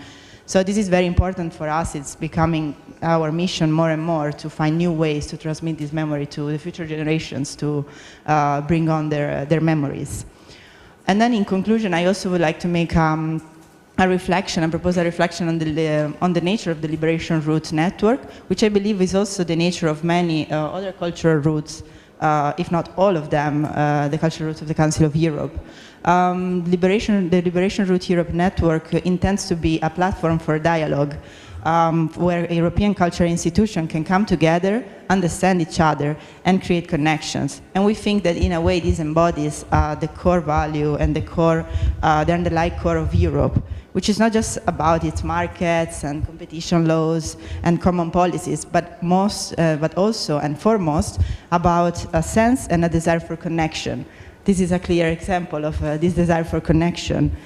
This is a connection that can be among people, institutions, and countries that have been through so many different things together. yeah, in conclusion, we want to say that Europe is about its people. It's about their design to come together, to dialogue, to stay connected and learn from each other. This is what the Liberation Route platform aims to embody, and this is what we think we embody with our members. So the mission of the Liberation Route Europe is to make this network grow and make it a fertile ground where many present and future European-wide cultural initiatives can grow, can be created. And we are confident that this will contribute into strengthening the sense of European identity and solidarity. Thank you.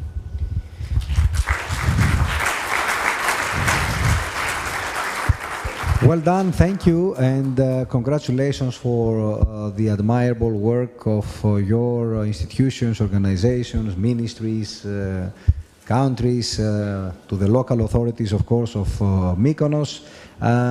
So my suggestion is that we go into a short break of, let's say, 20 minutes, and let us be back at 20 past 11 to continue with our next panel. Thank you very much, and congratulations. Thank you. There is an announcement, though. Sorry. Short one. Okay, thank you. Just to remind you that the coffee break will be served on 2 locations, outside the conference room and also upstairs. So that will help everyone to be back on time, 11:20.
It's a sign of respect and an intercultural dialogue to be on time for sessions and to be seated before the presentation starts. So please take a seat. We are going to start for the second panel of session 1 in the morning. I invite all participants to take their seat, please. All the panelists are now ready. Thank you very much.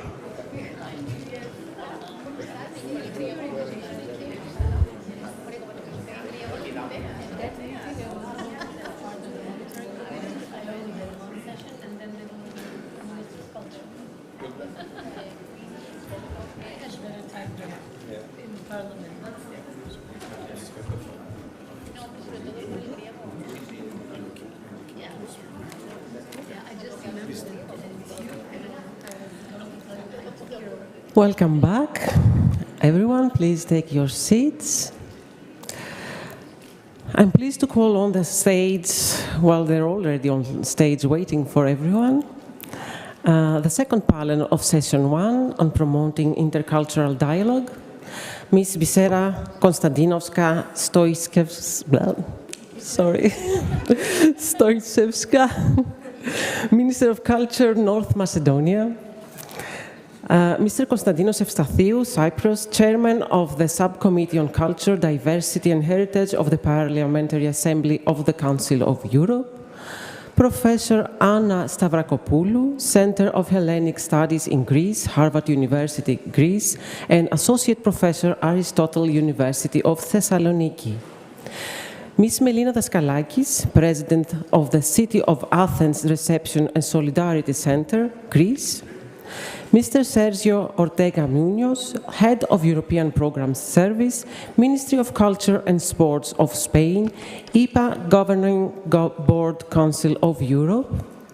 Mr. Hans Morten Lovrod, Director, St. Olaf's Ways, Cultural Route of the Council of Europe. Ms. Maria de la Concepción de Santa Ana Fernández, Director, Route of El Legado Andalusí, Cultural Route of the Council of Europe.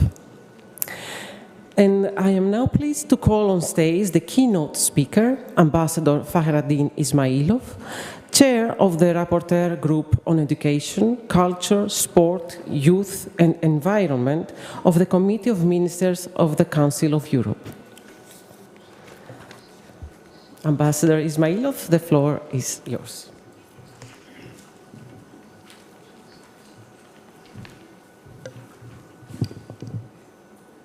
Kalimera, hello, bonjour, Madam Minister, Excellencies, ladies and gentlemen. First of all, let me to thank wholeheartedly the organizers of the 11th Annual Forum of the Cultural Roots, and in particular the host, the Greek authorities, for this great opportunity to attend and address the present forum held in this charming Chania. It's also an honor for me to represent the Committee of Ministers, which is the main decision-making body of our organization, the Council of Europe, and I'm chairing since last year the Rapporteur Group in charge of education, culture, youth, sport, and environment. During the next 6 or 7 minutes, I'll try to provide you with a non-exhaustive overview of what we have been doing to promote and support the intercultural dialogue, and most particularly, why we are doing it. Dear participants, if you visit the webpage of the Council of Europe dedicated to culture, if you didn't, please do visit this webpage. And there you can read, I quote, "The culture is an essential component and a key factor for the effective delivery of the core mission of the Council of Europe to promote human rights, the practice of democracy, and the rule of law." It is also mentioned there that the respect for identity and diversity is seen as the basis for respectful and tolerant living together in an ever more complex world. Exactly this same understanding has driven the Council of Europe to actively support the intercultural dialogue. In Strasbourg, we believe that the intercultural dialogue has an important role to play, in the first place, to prevent ethnic, religious, cultural, and linguistic divides. To achieve this noble objective, we should enable European citizens to deal with their different identities constructively and democratically, based on shared universal values. This is why, over the years, the Council of Europe has been actively involved in facilitating intercultural dialogue, including in its religious dimension. The major principles of intercultural dialogue and human dignity are enshrined in the Council of Europe White Paper on Intercultural Dialogue, which was published in 2008. The White Paper's aim is to clarify how intercultural dialogue may help appreciate diversity while sustaining social cohesion, and to offer guidance to policymakers and practitioners alike in this respect. Guided by this White Paper, the Baku Declaration on Intercultural Dialogue as a basis for peace and sustainable development in Europe and its neighboring regions was adopted by the Council of Europe Conference of Ministers in charge of cultures that will gather in 2008 in Baku. This declaration has also laid down the foundation of the Baku process on intercultural dialogue. I can't hide that as a permanent representative of Azerbaijan to the Council of Europe. I'm truly proud of the contribution that was made through this process to promotion of intercultural dialogue throughout the years. In the framework of this process, there's a World Forum on Intercultural Dialogue organized every 2 years in Baku. The last one was organized 2019, and unfortunately the COVID pandemic has interrupted its regular organization, but it is planned that to resume this forum next year, and we hope that the Cultural Roots program, partial agreement will be an active part of this forum next year.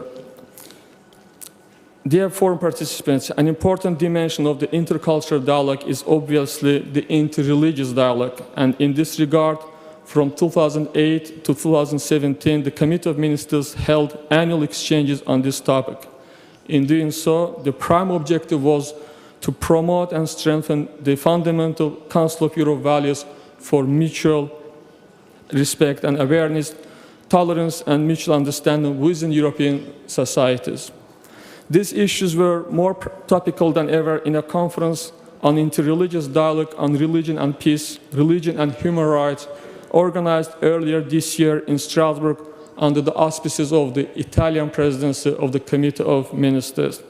Importantly, the participants of this conference endorsed the Strasbourg principles on interreligious dialogue within the Council of Europe, which may form the basis for future work within the Council of Europe. Now, I would like to refer shortly to another important work done in the Council of Europe, this time by the Special Representative of the Secretary General of the Council of Europe on anti-Semitic, anti-Muslim, and other forms of religious intolerance, Mr. Daniel Hultgen, in the context of promotion of intercultural and interreligious dialogue. The Special Representative acts with strong conviction that the interreligious dialogue can make a lasting contribution on combating intolerance, hate speech, and hate crimes. To further this goal, he has been working with many international bodies representing, for instance, Organization of Islamic Cooperation and the World Jewish Conference, as well as many national Muslim, Jewish, and other faith-based groups. Additionally, the cooperation with young people is a focus of his work in this field.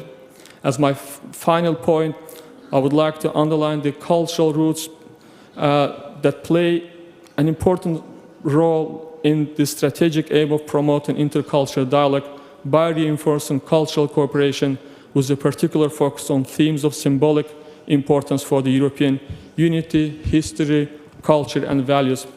A bit later, you will hear much more from the distinguished speakers of the panel on the who will elaborate on the contribution of some cultural roots to this critical process. Without further testing your kind patience, I would like to conclude by emphasizing that in the Council of Europe, we strongly believe in the critical importance of all these activities, which will undoubtedly contribute to building more sustainable societies in harmony and peace, and we count a lot on your active support and contribution as we move forward. Thank you very much for your attention.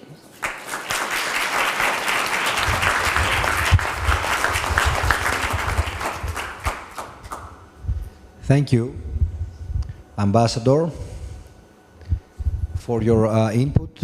And I would like now to turn to our second panel, which is about the promotion of intercultural dialogue.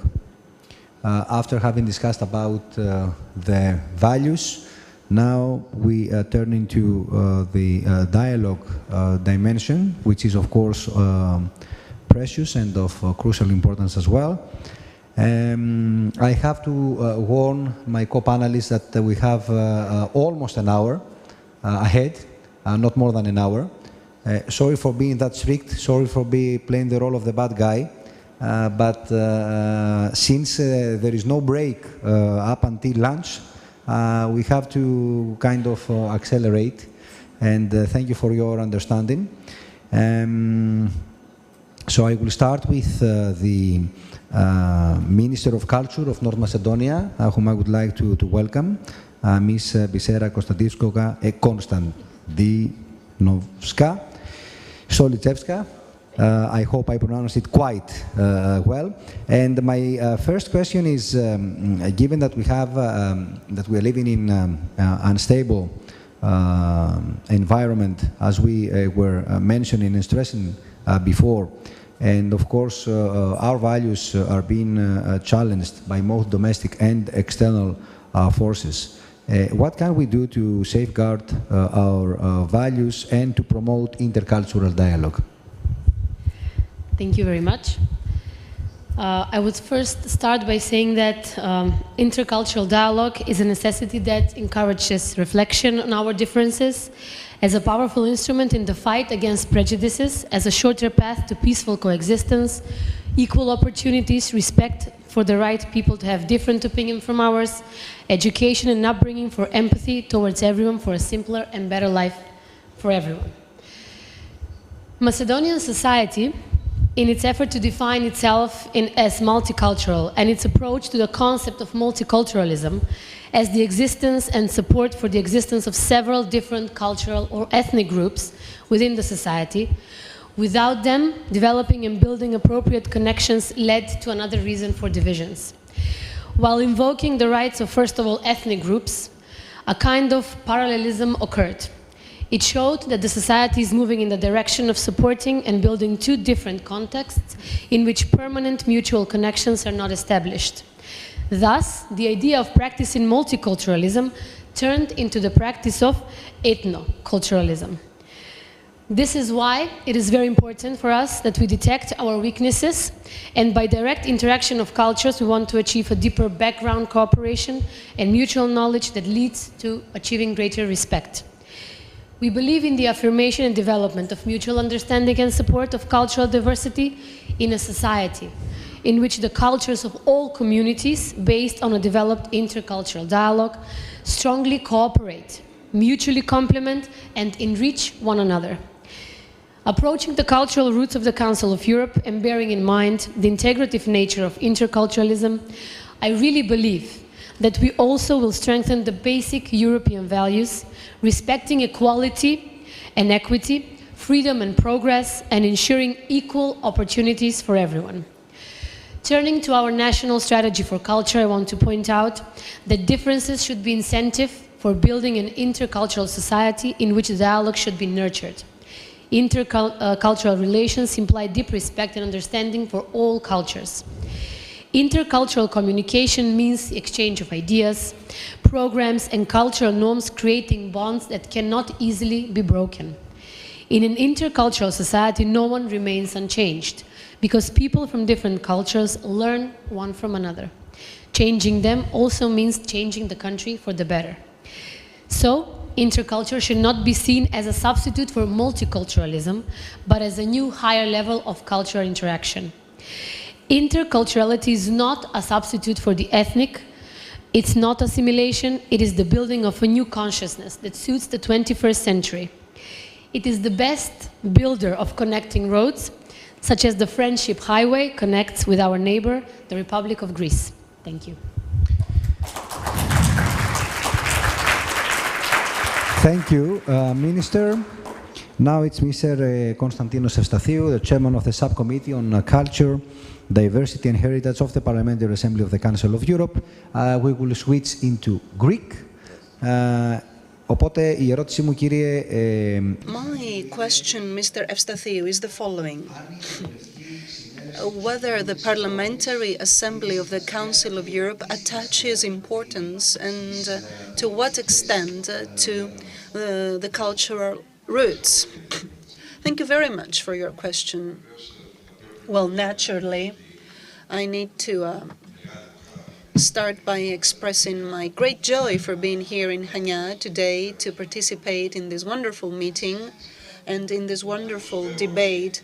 I represent the Committee on Culture of the Parliamentary Assembly of the Council of Europe, and I am replacing the rapporteur of a new study, Mr. Godefroy, on the new study on these matters. He was unable to attend. Historical experience has shown that the first victims of a war or of a conflict, together with the civilians, is, among other victims, cultural heritage.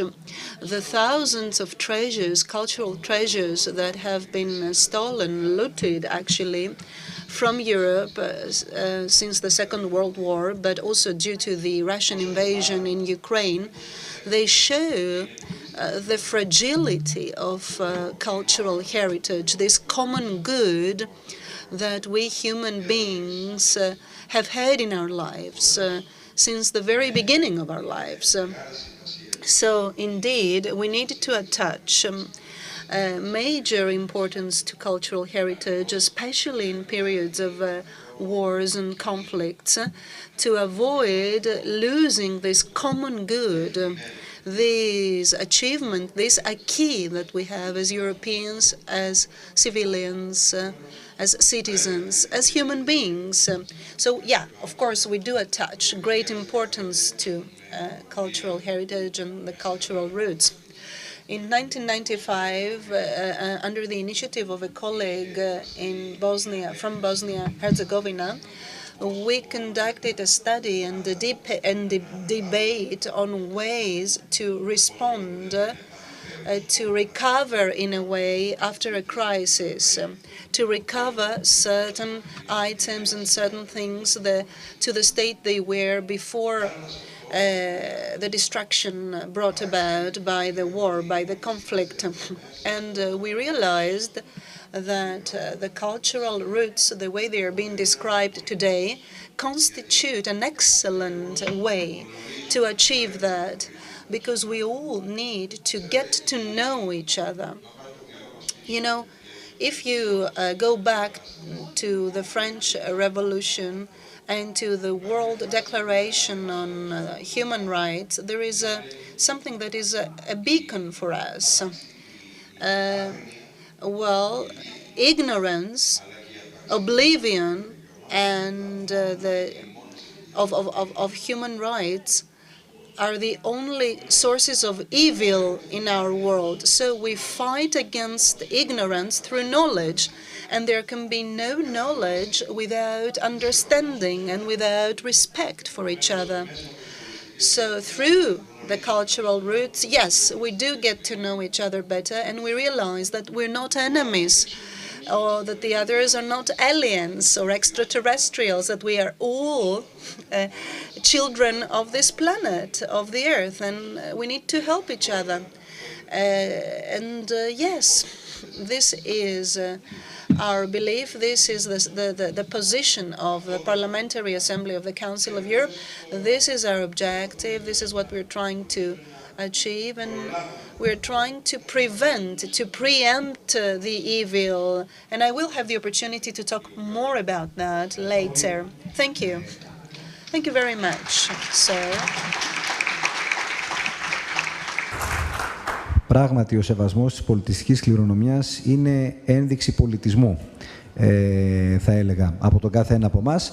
Και ως προς τις πολιτιστικές διαδρομές, το γεγονός ότι επιφέρουν μια μεγαλύτερη διάδραση ανάμεσα στους λαούς, νομίζω ότι η λέξη κλειδί είναι το interaction, είναι η διάδραση που επέρχεται, και βέβαια το να μπορούμε να γνωρίζουμε άλλους πολιτισμούς, κουλτούρες, απόψεις, ιδεολογίες, θρησκείες, και έτσι να κατανοούμε καλύτερα ότι δεν έχουμε στην πραγματικότητα και στην πράξη τίποτα να χωρίσουμε μεταξύ μας, ανεξάρτητα από τη διαφορετική προέλευση. Άλλωστε, αυτό που συνηθίζω να λέω και στους φοιτητές μου είναι πόσο βαρετή θα ήταν η ζωή και ο κόσμος αν ήμασταν όλοι ίδιοι.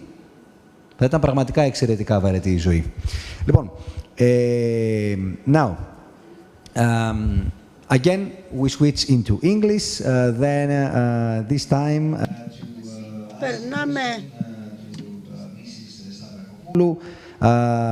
Who is an associate professor at the Center for Hellenic Studies in Greece at Harvard University.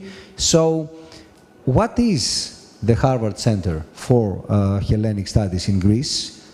What is its educational and cultural mission? Thank you very much.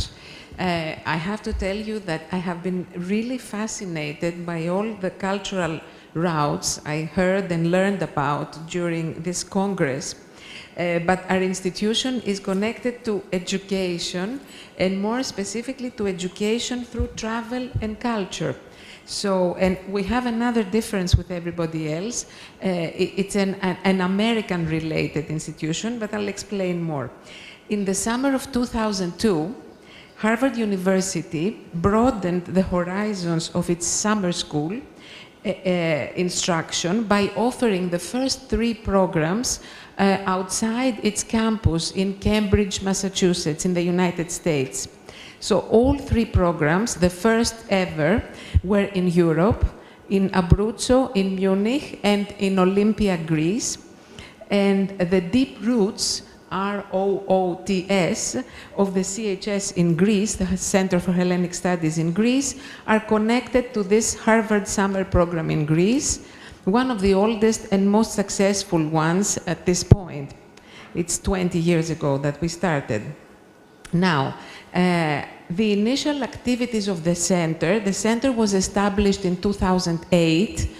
I'll show you the PowerPoint in a second. I mean, I could do that after I finish my few comments. So the initial activities of the center were revolving around classical studies, but now, more than 10 years later, after its inauguration, it has evolved as one of the most dynamic global offices of the university. Harvard University has 22 international offices in places like Tunis, Santiago, New Delhi, Shanghai, Sao Paulo, and the center in Nafplio that you see on the photo. Now, before the pandemic, Greece, among the countries that are visited by Harvard students, Greece was the 10th country in a list of 165 countries regarding education-related trips and visits. It is very possible that we will still rank in a similar position in 2022, given that this summer there were many Harvard-generated activities in the country. The center operates as an interdisciplinary hub of the university abroad that links the Harvard community to local academic institutions, authorities, and other organizations and communities. Uniting the humanistic pursuits of the twin institution, the CHS in Washington, D.C., with the homeland of Hellenism, Greece. So now I can show you some of our activities on the PowerPoint. And we support and promote, of course, the Hellenic civilization. We provide a base of operations for scholars, students, and researchers from Harvard, as well as other academic institutions. We represent the Center for Hellenic Studies in Europe. We are a Harvard Global Office. I know that all of these things may sound not so meaningful, but they really are, because, I mean, it's important that Harvard has this base in Europe and in Greece. And we connect Harvard to the world and keep the world connected to Harvard. So our activities are revolving around humanities, social sciences, and other disciplines. And okay, let me go to my next slide. So we do summer programs, travel study programs, internships, fellowship programs, initiatives at Harvard on campus, and then high school program. I can tell you more later if someone wants to ask me questions. This is for Greek students, workshops, event series, poets in residence, etc., etc. Thank you very much. Great.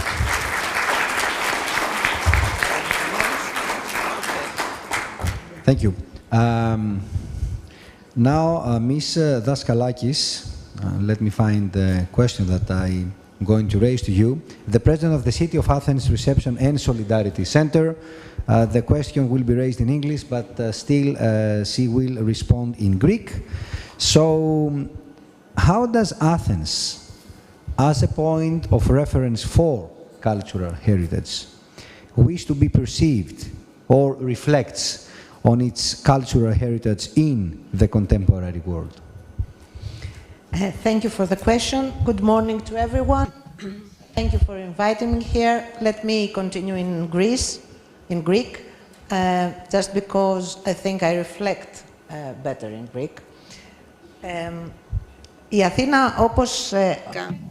Well, Athens, as you may understand, as you may all know, is a city which, since its very foundation and since its creation as the capital of the Greek state, well, it has been a multicultural city, a meeting point and a melting point of different cultures.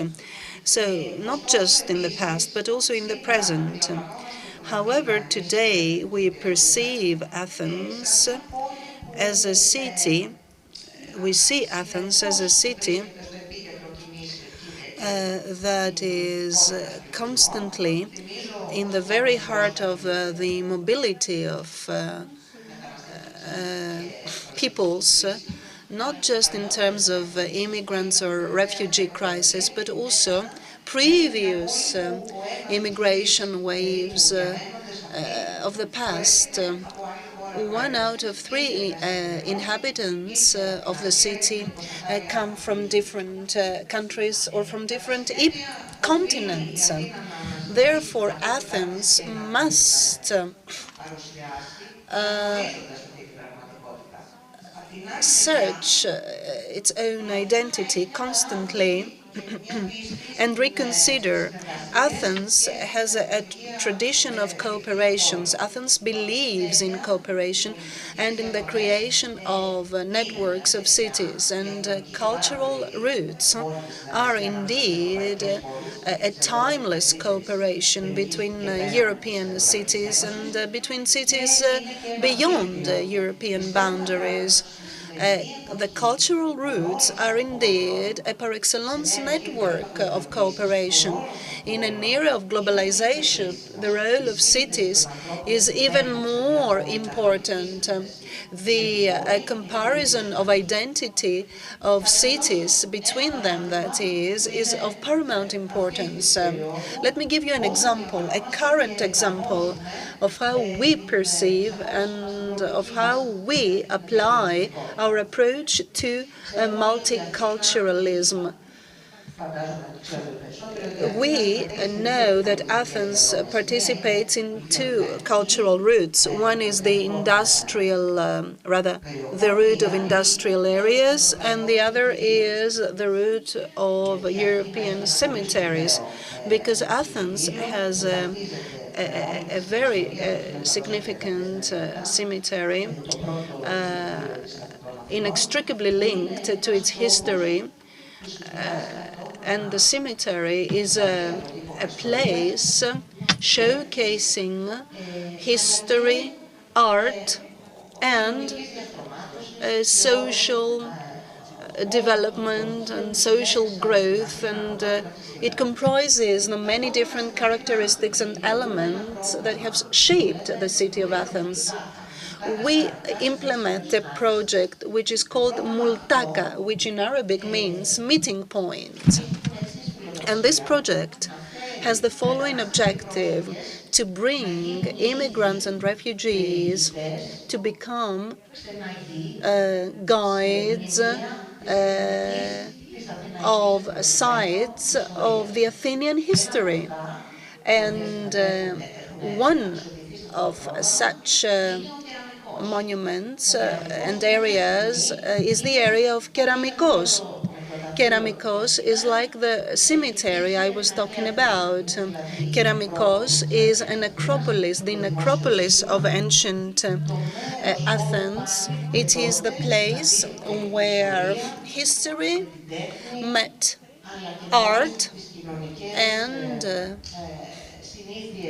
the social habits of burial habits, that is, and all the traditions that are reflected in the unique monuments that have been brought to light. So this dialogue is very, very interesting to our mind, and we would like to unite, to combine rather, the cultural cemetery route with the rest of the guided tours that we organize through the eyes of immigrants and refugees. And this will give all of us the opportunity will give the local community the opportunity, both the guides and the people who follow the guided tours, they will give them the opportunity to meet each other and to talk about common characteristics and differences from their countries of origin, and with memories, because there is a Greek word for tombs that is mnema, and mnemi is memory. So these are things that interest us particularly, and we want to promote them further. Ευχαριστούμε πολύ. Επειδή υπερβήκατε το χρόνο, ήταν πάρα πολύ ωραία η ομιλία σας. Thank you very much. An excellent presentation. You went a bit beyond the time allotted. During the second round, you will just have at your disposal 1.5 minutes. I'm a very fair coordinator. Thank you very much. What you mentioned is very important, and the link you established with cemeteries and memory. Ortega Muñoz, the head of European Program Service at the Ministry of Culture and Sports of Spain. My first question is, how can Spain, its culture and heritage, contribute to enriching the debate and promoting intercultural dialogue? Well, good morning, Kalimera. Thank you, Professor Philis. Well, let me start by telling you that from the Ministry of Culture of Spain, and specifically from its General Directorate of Fine Arts, where I work, different actions are coordinated at an international level.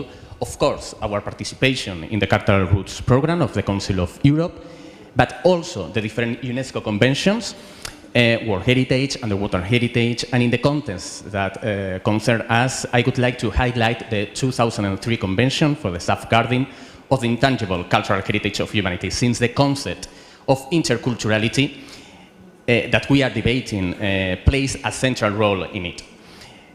Through different programs and work on various candidacies for its representative list, we have tried in the last 20 years to contribute to greater recognition of the importance of cultural traditions. Going more directly to the question, we usually associate diversity with immigration and intercultural education, with the work we do with immigrants at the school so that they adapt to it. We are more than clear that we must all prepare ourselves to live in plural, complex and democratic societies. But as a representative of the Spanish Ministry of Culture in this advisory forum on cultural roots, however, I would be interested in highlighting, obviously very briefly, how in our cultural heritage we can find the basis that can help promote this debate. I would like not to fall in the, let's say, cliché of the Spain of the three cultures, Christian, Muslim and Jewish, that at one point happened in our country during the Middle Ages. But with all its more than obvious problems, and always bearing in mind that at the time it was not understood in the sense that we give it today, there is no doubt that at a certain times and spaces there were meeting points in Christian Spain, Muslim Al-Andalus and Jewish Sepharad. Without those spaces of understanding and understanding of the others that existed, more sometimes as an oasis of tolerance and respect, it could be difficult to understand certain achievements of moments of special significance, such as the important role that played during the medieval period the territories of the Iberian Peninsula in the transfer of knowledge from classical antiquity through Europe, for example. However, I'm focusing the question on the present. I believe that the area in which Spain has to claim an important role when it comes to talking about intercultural processes is the Ibero-American context. It is difficult to convey in a few short words the depth and importance that the relationship and ties that unite us with the Ibero-American community represent for Spain, of overwhelming complexity, and that on both sides of the Atlantic we can say that has marked its history as the main characteristics of the last 5 centuries. This relationship, like all those deep and long in time, it is not, of course, without controversies, contradictions, difficult moments, but we can agree, I think, that both shores had been at least greatly enriched as a result of the contact, and that in the 21st century, the community Ibero-American of nations is constituted in one of the most recognizable supranational cultural and linguistic entities, and with a more marked identity of the entire planet. In our country, in addition, there is an extensive community of immigrants from all the countries of this Ibero-American community of nations, of course.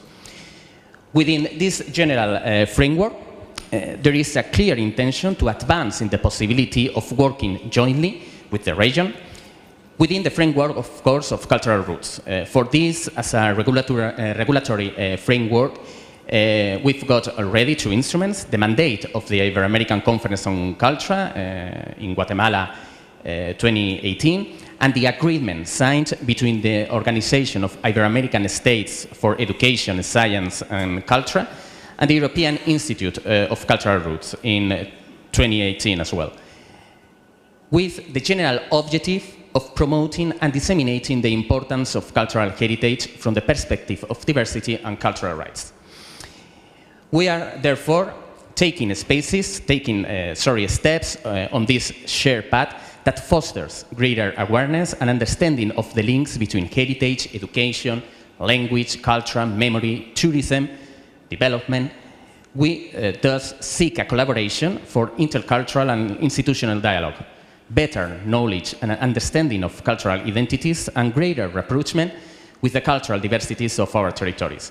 Perhaps, and I hope not extending too much in the time allotted to us, this is the greatest contribution that, based on our historical experience, we can make in the field of intercultural dialogue, serving as a kind of bridge between America and Europe.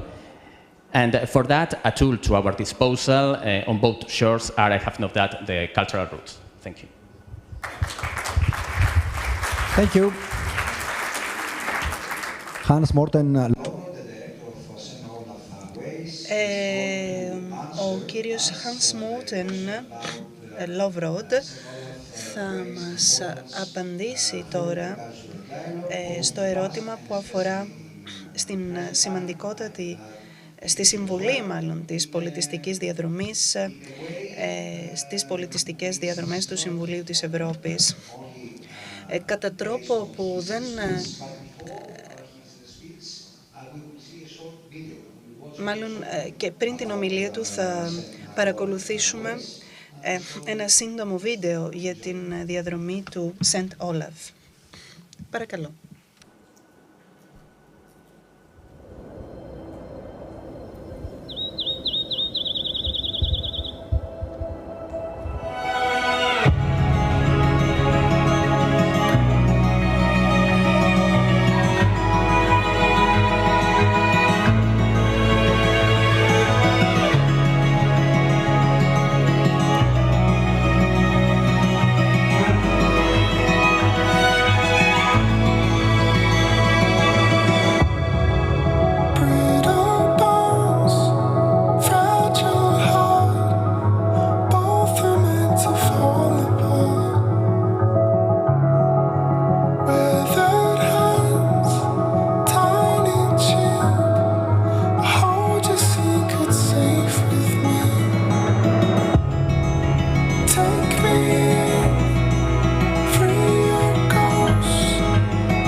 Well, I only wish it was more. Είστε σίγουρος ότι θέλετε να μιλήσετε μετά από το βίντεο αυτό? Ήταν τόσο κομψά όμορφο. Δεν είμαι και απόλυτα σίγουρος. Up north in the northern countries, we can't guarantee this romantic touch for everyone, but it might happen up there. This route is based on the legacy of Saint Olav. He was a Norwegian Viking king born in the year 997. He sailed around in Europe together with his men. He got enemies, friends, and allied. He was open-minded and interested in politics. He picked up new ideas and perspectives, chose to baptize into Christianity in Rouen in France in the year 2014, and his great idea was to unite Norway into one Christian kingdom based on humanity. During this attempt, he was killed in a battle at Stiklestad in 2030, got declared a saint, buried in Nidaros, today the city of Trondheim. And after a short time, the St. Olav's grave became one of the most important pilgrim destinations in the northern Europe. Changes happened when people meet, and the increasing numbers of pilgrims along the routes to Nidaros during the medieval period gave the possibility for people of different cultures to meet and exchange knowledge, ideas, and perspectives of life. We see that the pilgrim routes still are an important arena for cultural exchange. People meet, walk, and share, like equal individuals. We experience that pilgrims and locals meet each other with curiosity and respect. Today, we live in a multicultural and multi-religious society. And now, more than ever, we need safe arenas where intercultural exchange can take place. Thank you.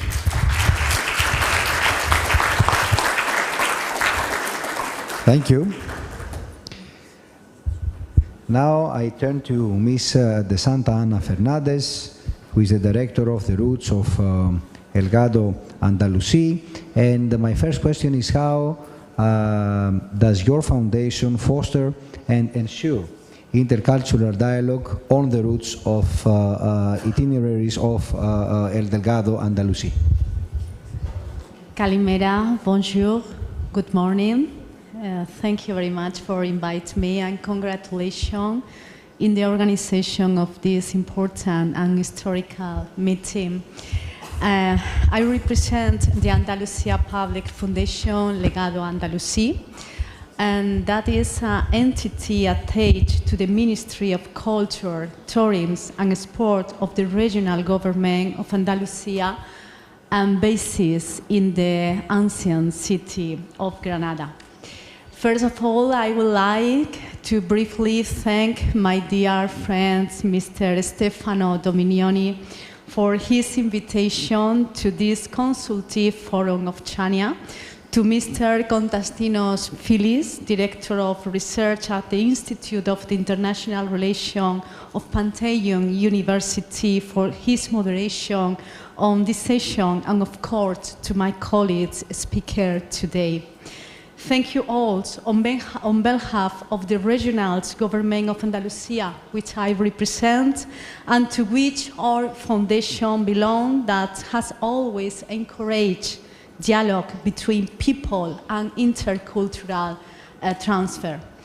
To answer your question, Mr. Filis, the Andalusia Public Foundation Legado Andalusí has been tirelessly promoting intercultural dialogue since its constitution in 1999, always trying to promote cultural enrichment and mutual understanding between communities, countries, and continents.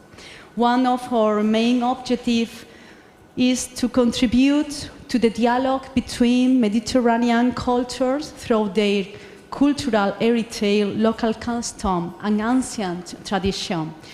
We have tried to extend this heritage beyond the border of the Mediterranean. Our cultural itineraries encompass an immense and rich territory, starting from the Middle East through the cultural itinerary of the Umayyad, gathering the values of the Sub-Saharan and Saharan Africa through the cultural itinerary of the Almoravids and Almohad, and crossing the Atlantic to meet again Iberoamerica in a synthesis of unlimited reach and beauty, the cultural itinerary of Iberoamerica, Mudéjar, and Baroque.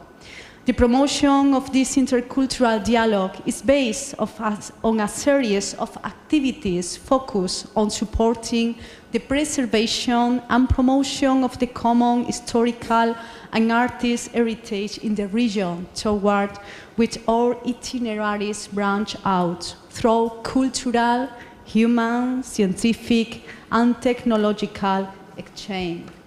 In short, the aim of the Legado Andalusí is to achieve a fruitful intercultural dialogue and to make known to the whole world a culture, the Hispano-Muslim culture, crucial in the history of my country, of Spain, and in that of the entire Mediterranean areas.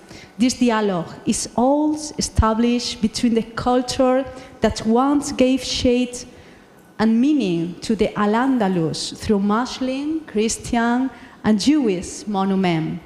Let me provide finally some example of how this cultural diversity merged in our roots.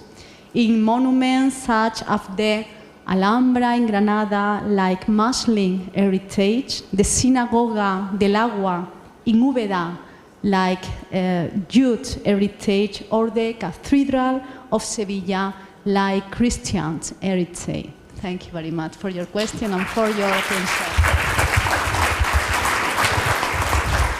Thank you. Impressive, indeed. So, second round of questions. Please don't exceed 3 minutes in your answers. I'm starting again with the Minister. Minister, in your view, how can the cultural roots of the Council of Europe better assist in the promotion of European values? So we are connecting, we are bridging actually the first with with the second panel in that question. Thank you very much. It's difficult to answer the question after these beauties that we've just seen, but I'll try and stay in my time limit. The cultural roots of the Council of Europe are seen as and interpreted as a powerful tool of intercultural exchange. My country, the Republic of North Macedonia, abounds with cultural and natural treasures, with a heritage of deeds and characters that really speaks of us, for the region and for Europe. Knowing one's history and understanding one's history is a prerequisite for respecting the history of others. So at this crossroads in the Balkans, the search of one's roots by the objective seeker will inevitably increase the curiosity about other cultures. The roots of history are much deeper and much spread, so we cannot always say with precision which crown belongs to which tree. Therefore, we look at the cultural roots and the intercultural dialogue with a European perspective to protect and share all the heritage with respect and reverence as it belongs to each and every one of us. Aware that every cultural root represents a value that should respect and reflect the fundamental principles of the Council of Europe and contribute to the building of modern Europe, we highly value the unique benefit and the opportunity to promote our cultural heritage through cultural roots. Being novices in this program, we express interest in being included in the program, and on this occasion, I would like to express my sincerest interest in becoming part of being included in the cultural path of the brothers Cyril and Methodius as a common European heritage. This route is a set of paths focused on traveling in the footsteps of Saint Cyril and Methodius and their followers. It brings together places, heritage, cultural institutions, and tourist attractions in Central, Eastern, and Southern European countries. The destinations along the trail represent rich and varied elements of heritage in all of its forms: monuments of the Holy Brothers, manifestations, various and diverse views of their work in the modern world, records, stories, and legends. We see the connection of facts, the tangible testimonies to the cultural roots of the Council of Europe as an opportunity to develop intercultural dialogue and a closer understanding of the history of Europe. Thank you. Thank you. Thank you, Minister. Now to Mr. Evstathiou. Again, the question and the answer will be in Greek. Υπάρχει μια έκθεση η οποία ετοιμάζεται. There is a study, a report that is being prepared by your organization on the ways to preempt, to thwart, rather, conflicts and to help us all land in reality, maybe in an abnormal way, but anyway, this is the reality. We need to tackle reality. Maybe you can tell us a few more things about this report, about this study, and about its findings, because it is important for all of us to be able to prevent conflict. Absolutely. And I need to convey Mr. Comfoy's thanks and gratitude for all of you who participate in cultural routes and are involved in the cultural routes. You know, knowledge that we are not different knowledge that we are all identical and equal, well, this can solve some problems and issues, and it also may preempt conflict. Our report, our study is progressing. We need to try to understand the achievements of cultural roots. To begin with, we need to understand whether cultural roots achieved in helping all of us to get to know each other better. This is what the poet from Andalusia wrote, that we're all brothers, that we are united, and we are all parts of the same mosaic. And dialogue is an important means for all of us to become aware of this truth, of this fact. So yes, this study, this report aims at identifying the means to preempt conflicts. And we need to be able to offer this knowledge through schools, through universities, through our society. The fact that we need to understand that there is nothing to really divide us. And things that happened in the past with Rome or Greece and today happens with the United States of America or with Europe may happen tomorrow with Azerbaijan or with other countries. And we all need each other to be able to move forward. This is what our report is trying to achieve. Thank you very much. I would add that we are all different, but and all equal. We are not identical. We are different and equal.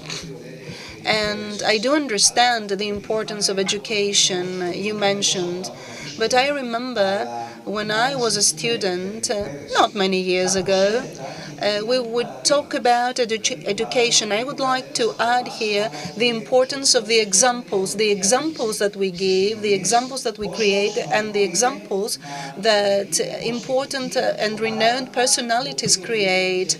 And they need to be very careful with the examples that they give, the role models. Each one of us can be a role model, but especially popular personalities from sports or politics or culture, because they are opinion makers.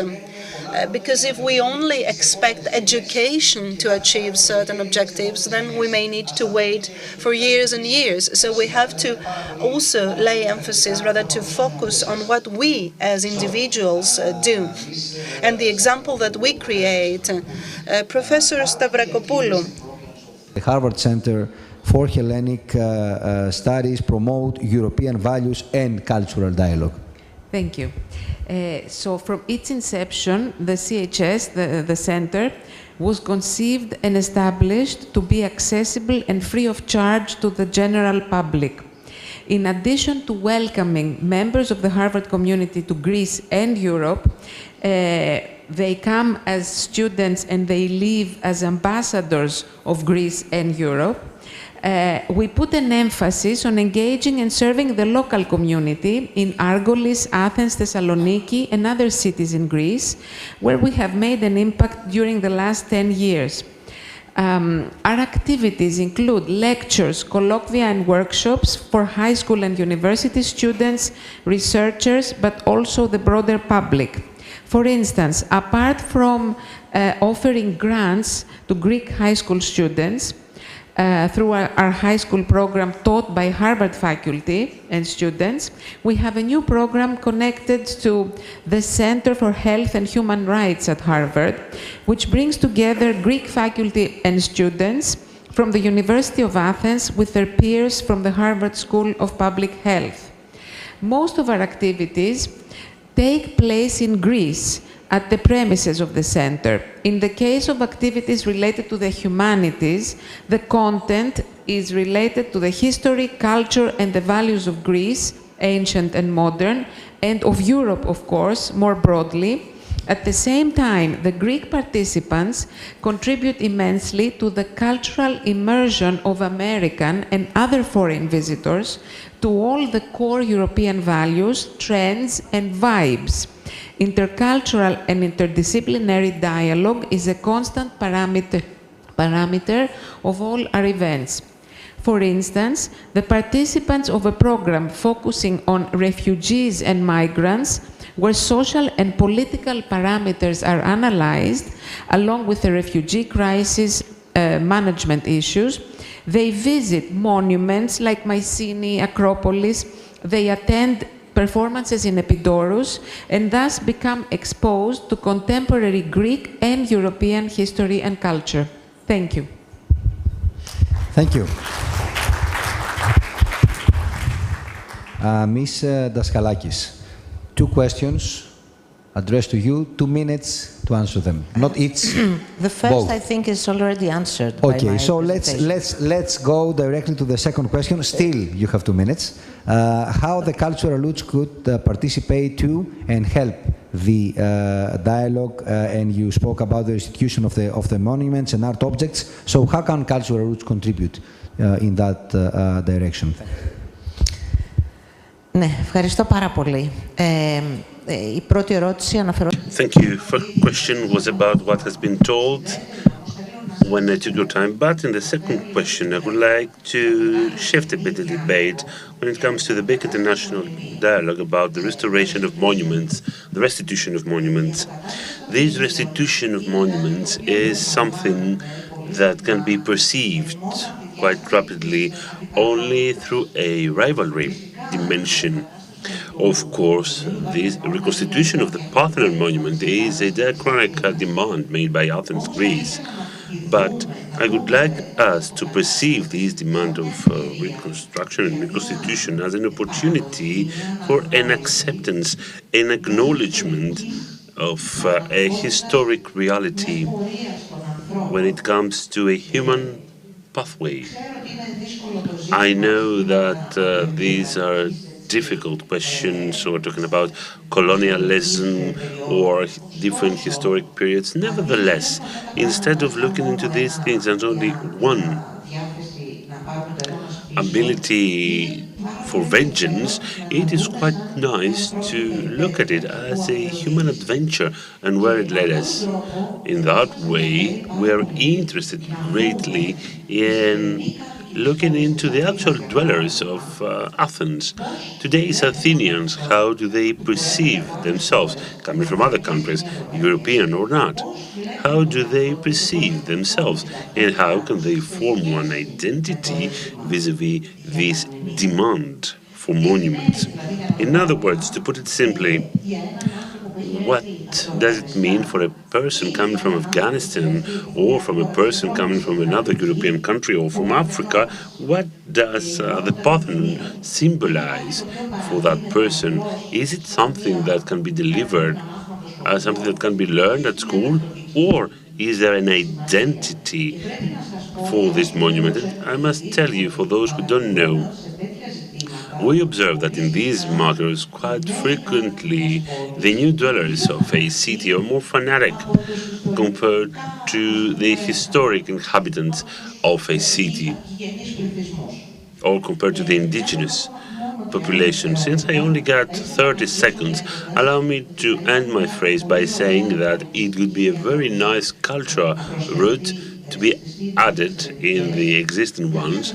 I'm talking about a pathway, as many interlocutors said, a route that could echo this human course.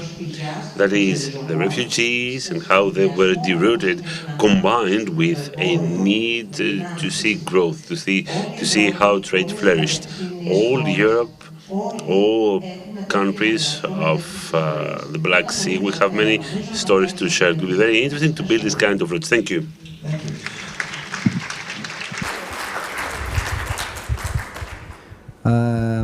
Good suggestion, by the way. Mr.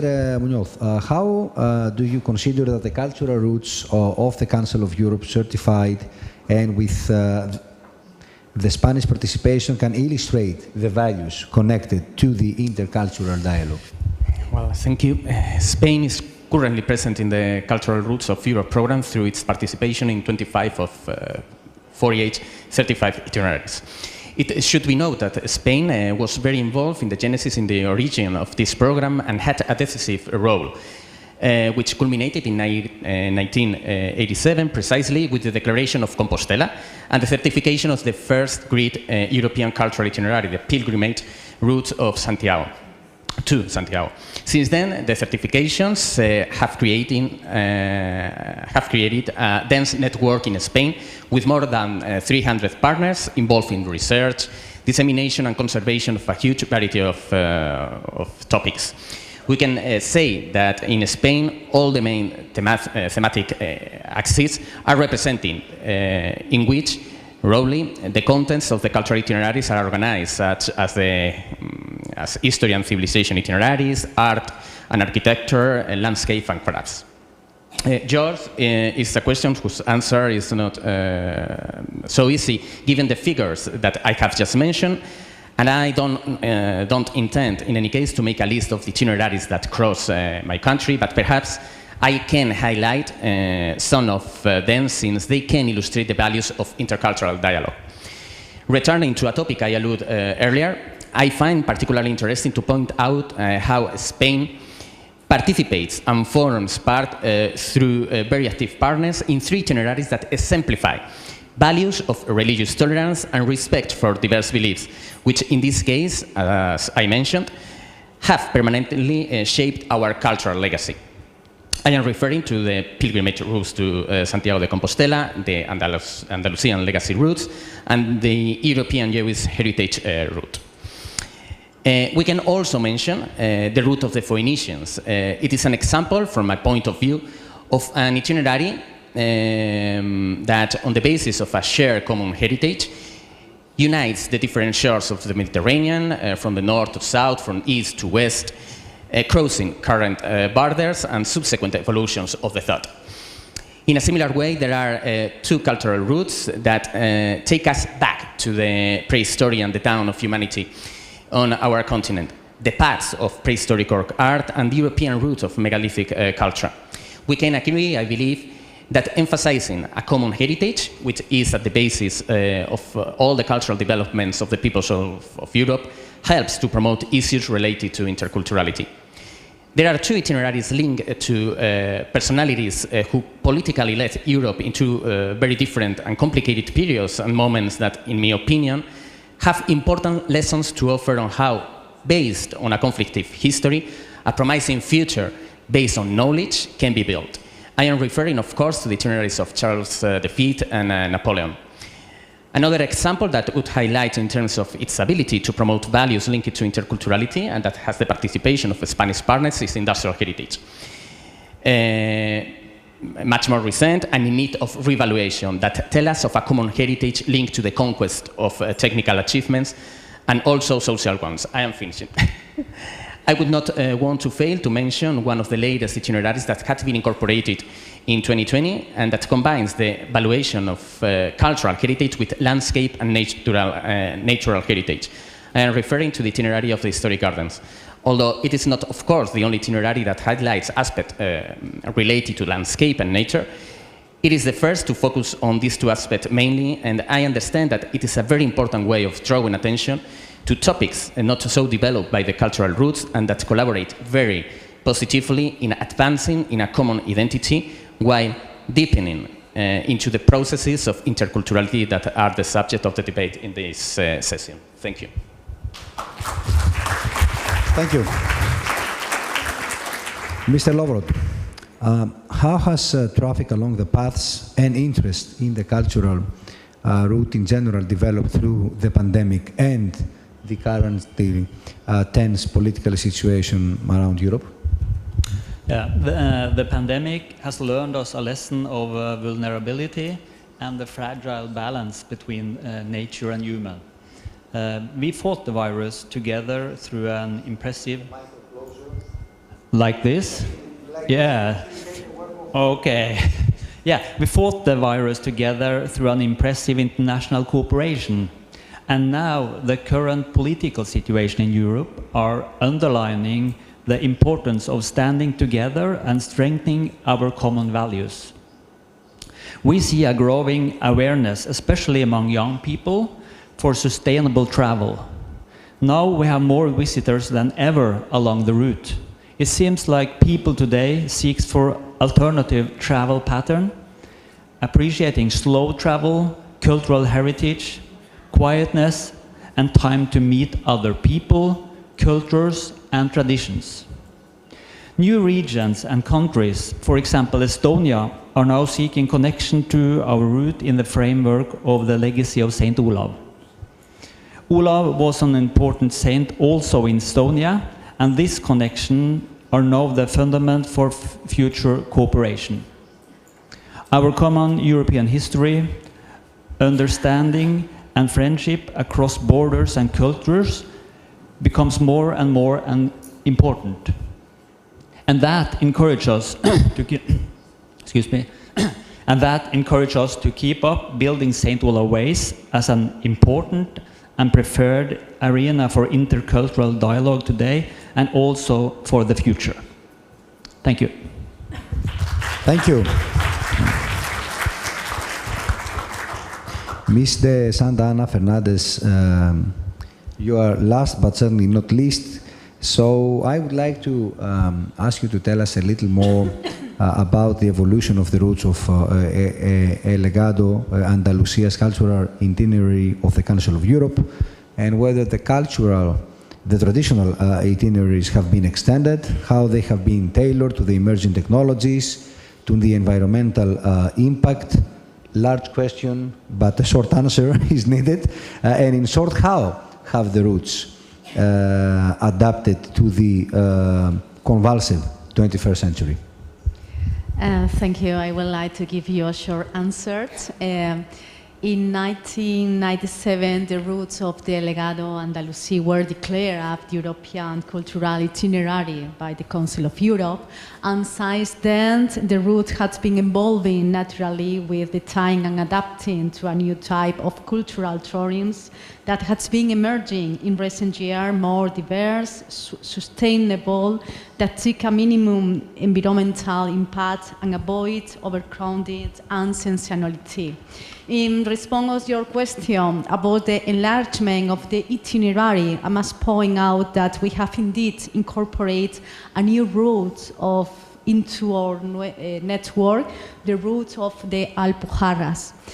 The route of the Alpujarras was created within the framework of the European Interreg Investment Project as a proposal to raise awareness of the rich environmental architecture, gastronomy and landscape heritage, and to improve local economy and development in the Alpujarras, a traditional region located between Sierra Nevada mountain and the Mediterranean Sea. What we try is to decongest touring flows in the overcrowded areas, looking for a higher quality tourism products and also or committing to safeguarding local craftsmanship, unique tradition, architecture and gastronomy, the attempt to protect such a rich heritage, both tangible and intangible. Our aims is all to promote inland tourism in order to look lower inner Andalusia toward a region with its own idiosyncrasy and a rich historical past that in the 16th century witnessed turbulent events such as the Moorish uprising that led to the Alpujarra Wars. During this current year, 2022, the Legado Andalusi has installed a total of 18 information plates that has been placed in the information points of the municipalities along the roads of the Alpujarras.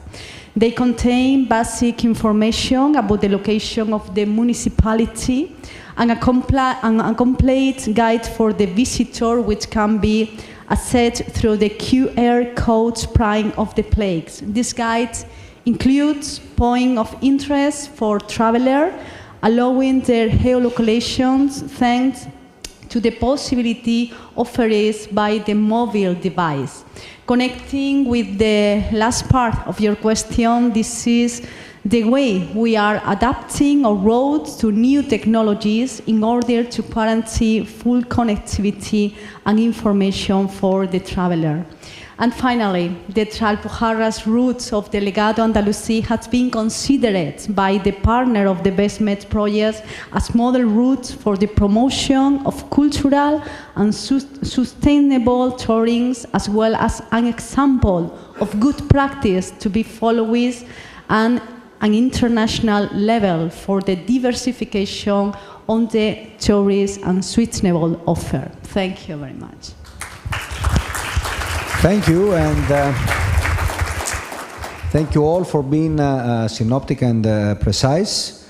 We are about to move to our next panel directly. Let me, on my behalf, thank the organizers, the technical staff, our interpreters, and of course, all of you for attending our discussion.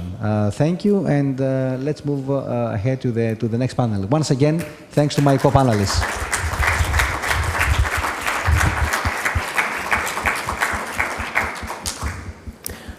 Dear participants, dear speakers, dear Mr. Philis, thank you very much for these insightful suggestions.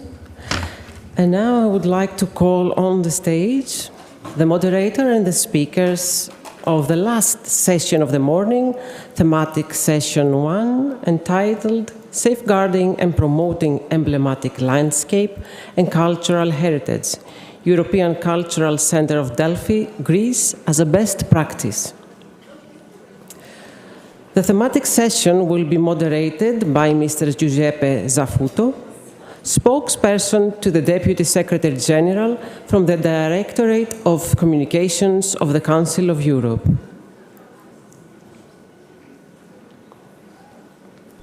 And the speakers, Ms. Irini Kitsu Milona, Advisor, Private Office of the Secretary General of the Council of Europe.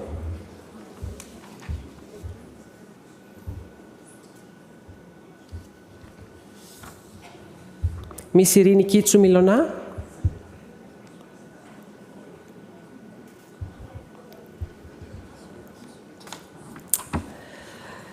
Ms. Maro Nikolopoulou, Head of Conferences and Artistic Programs, Department of the European Cultural Center of Delphi, Greece. Ms. Athanasia Psalti, Head of the Ephorate of Antiquities of Phokis. Mr. George Karabatos, Executive Director, Roots of the Olive Tree Cultural Route of the Council of Europe.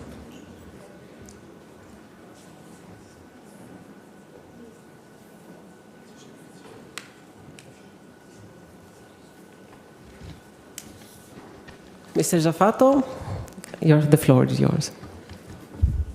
Thank you. Thank you very much. Just wait for the last speaker.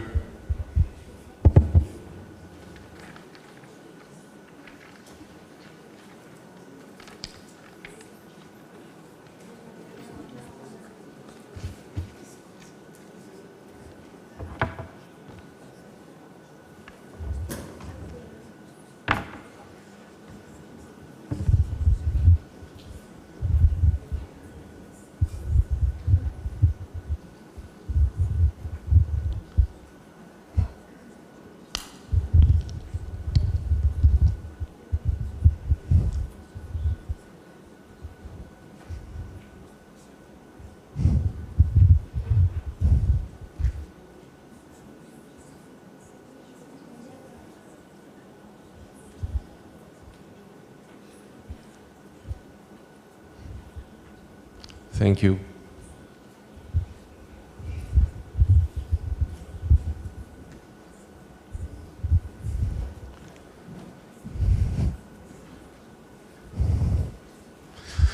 So, ladies and gentlemen, good morning.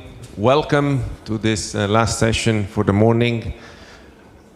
I know that this been a very long morning, and I know that there is then a very important session after this one, that is the lunch with specialities from Chania. So I know that we are a sandwich session, if you allow me the expression, so we will be quick and concrete.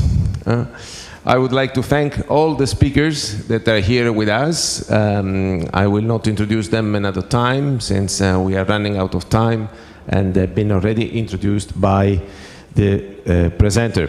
So today we will try something very complicated, that is that we will link three different items. We will link the European Cultural Center of Delphi, the Council of Europe, and the cultural roots. So I've been asked to moderate this panel. I will try to be as dynamic as possible, and even if we have lunch, I then would like to have some questions coming from the floor, even if I always said that they should be short. So I thank once again the organizers to have invited me to this conference, and as said, we will be different islands that will try to connect in the best Greek tradition. I have some excuses from our keynote speaker, Professor Panagiotis Roilos, that is the president of the European Cultural Center of Delphi, who cannot be with us today, but has sent us a video, and we will launch it immediately. The professor is sending us a video from Harvard. So before any of the speakers, I would like the video to be shown. Thank you.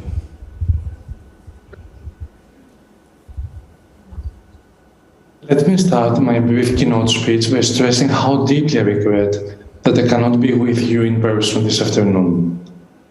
Professional commitments at Harvard do not allow me to travel overseas this period.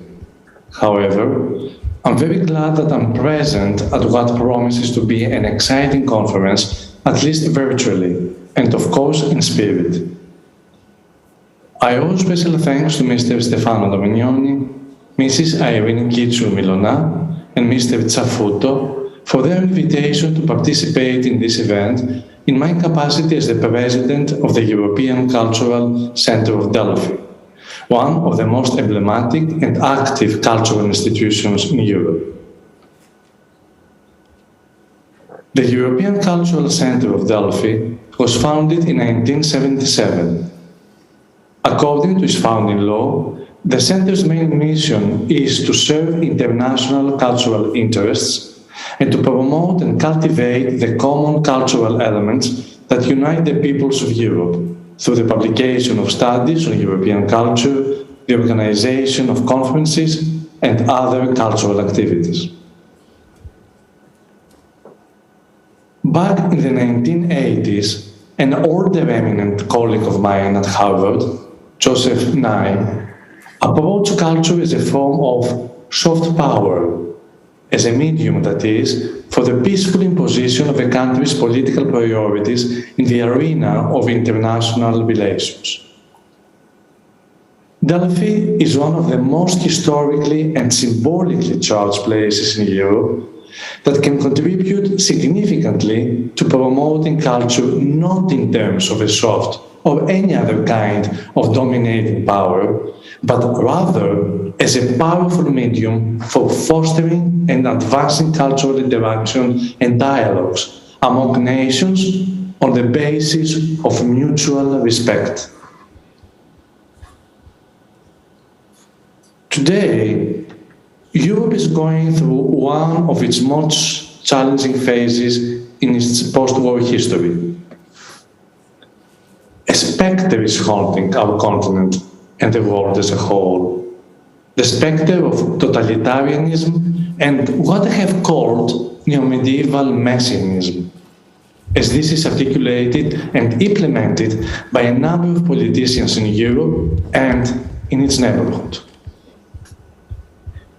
In view of these rather dire developments and prospects, the mission of our center is more crucial and relevant to European cultural traditions and values, respect of human rights, freedom of speech and movement, democracy, than ever before. 3 new initiatives will considerably enhance the center's impact on the production, promotion, and dissemination of culture on both a European and a broader global level in the near future. First, the establishment of the Delphi International Cultural Network Forum. This international network forum will function as an overarching platform that will foster a systematic cultural exchanges among different European countries as well as between European and non-European nations. Every year, the network forum, which will be based and administered at the European Cultural Center of Delphi, will promote the cultural traditions of one specific European and of one non-European country. In this context, emphasis will be placed on the exploration of issues of cultural politics by policymakers and scholars from different countries, as well as on transcultural collaborations. The latter are all the more urgent and relevant to our societies in light of the multifaceted recent and ongoing sociopolitical and ideological developments as a result of the unprecedented, in the recent historical past, population movements across national boundaries and across continents. The establishment of the Delphi International Cultural Network Forum presupposes close collaborations with national and international institutions and cultural and political entities, such as UNESCO, the European Parliament, and of course the European Council, in addition to the Greek Ministry of Culture, whose generous support is a fact, thanks to Minister Mrs. Lina Maldoni. I do hope that especially the European Council will become an active partner in this initiative. The second pillar is the program of Delphi Dialogues. Every year, eminent thinkers and other personalities of major international impact in different sectors will be invited to explore issues of topical significance: the climate change, the refugee crisis, the transition of our societies into a new era, which I have described in my own scholarship as neo-medieval meta-capitalism, a fundamental aspect of which is the development of post-humanity and post-humanism. Third, the establishment of a program of artists, thinkers, authors in residence, which will be addressed to already established or promising international artists and authors. I should also stress that the Delphi Academy of European Studies will continue to function as our center's educational research flagship. The Delphi Academy of European Studies, which I founded 7 years ago with a view to contributing to the intellectual, political, and scholarly debates on the current formative period of European politics and culture, has been already established itself as an institution of international caliber in this field. The main activity of the Academy is a tuition-free 2-week interdisciplinary seminar program in the humanities and the social sciences, at which eminent colleagues offer intensive seminars to qualified PhD or MA candidates, occasionally also to advanced undergraduate students from all over the world. The Academy's educational and research priorities focus on modern Europe, its multifaceted problems and dynamics, and its connections to its cultural and historical past. Special emphasis is placed on the ways in which contemporary Europe responds to the complex political, economic, cultural, and geopolitical challenges of globalization. My brief presentation has made it clear, I hope, that the European Cultural Center of Delphi and the European Council share similar visions and priorities. I very much hope that in the near future, both parties will find ways to expand and enrich their collaborations in the exceptionally dynamic and fertile field of culture. Thank you.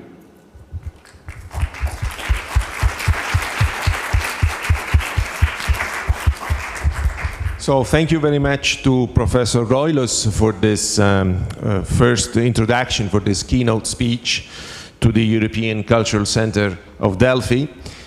That was set up, as the professor said, in 1977, so exactly 45 years ago. And I've been studying Greek in my previous life. Ancient Greek was one life ago, but I have been at least reading the founding law in Greek of the center. And actually I read, allow me to quote, serve international cultural interest and develop common cultural principles that will unite the peoples of Europe.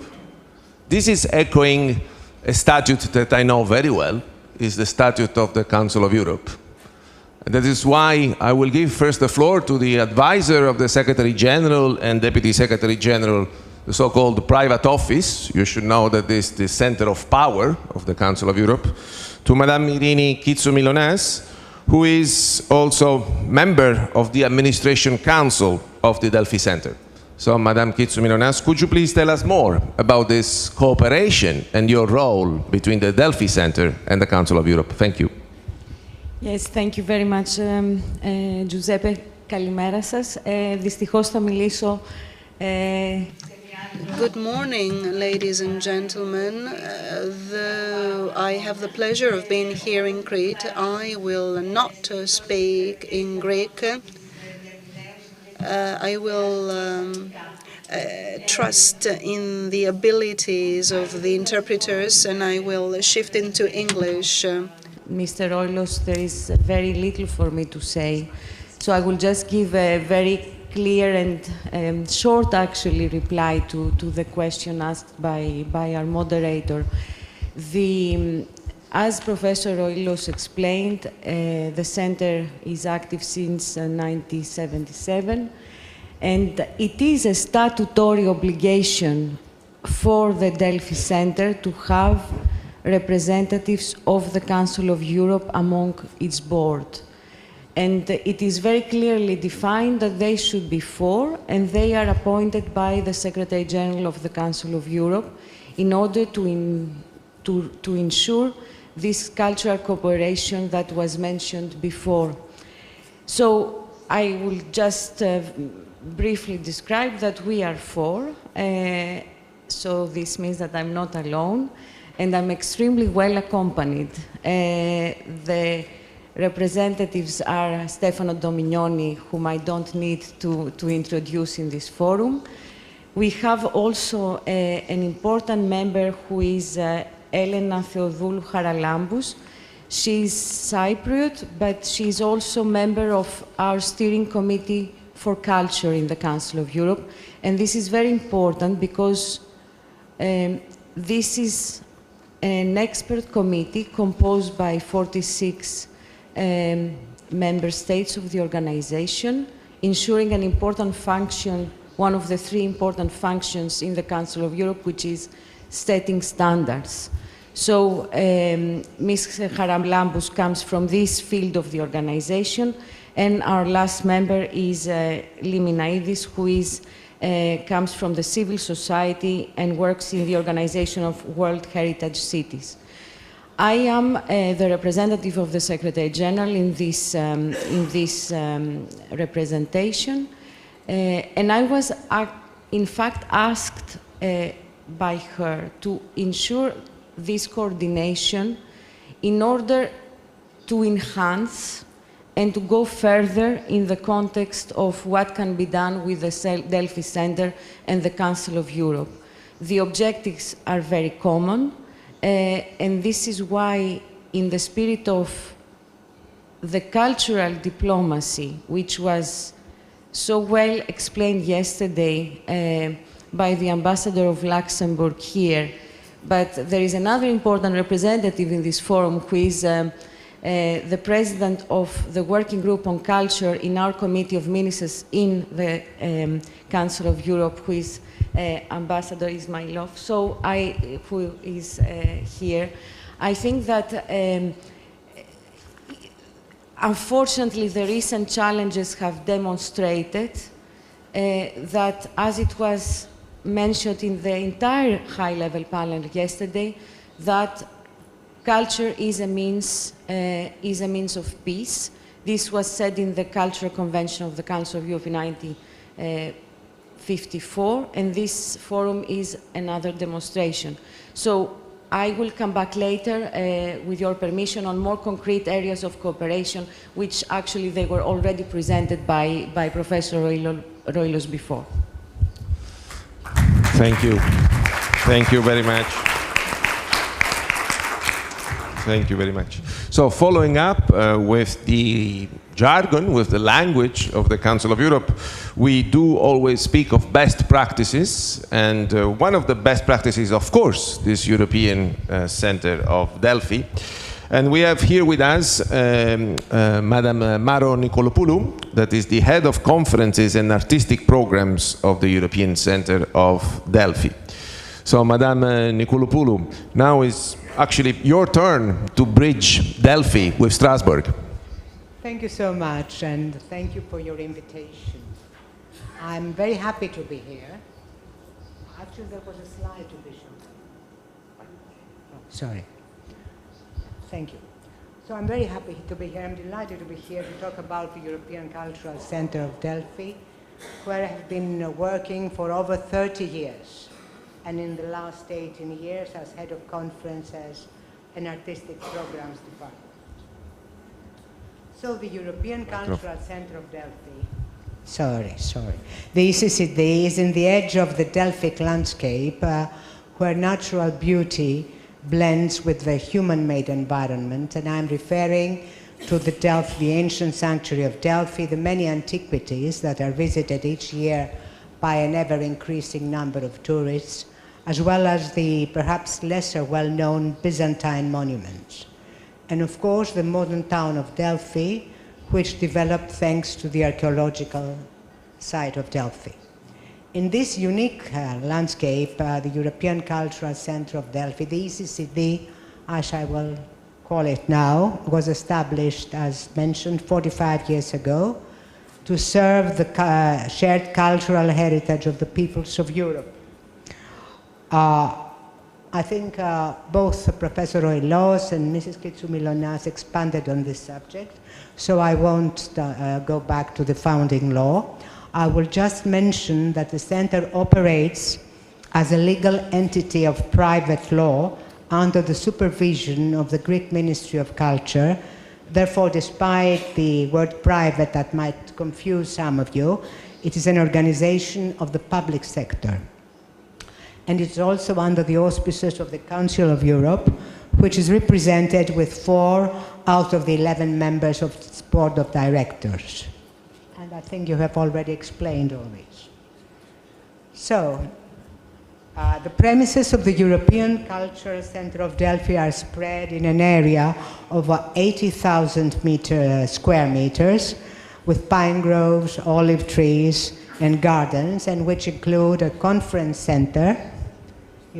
I cannot show you, but perhaps you can imagine it, with conference halls, exhibition spaces, and workshop halls, a guest house for the accommodation of the guests and the participants to the various events that the center organizes, and also an open-air theater, the Phrynichos Theater, as of 2005 onward. And I should say that the financing of the buildings was almost entirely taken over by the Greek state, while the Council of Europe participated with a one-off contribution. Now, a few examples of the projects of the that the center, the ECCD, has undertaken all these years. Sorry, up.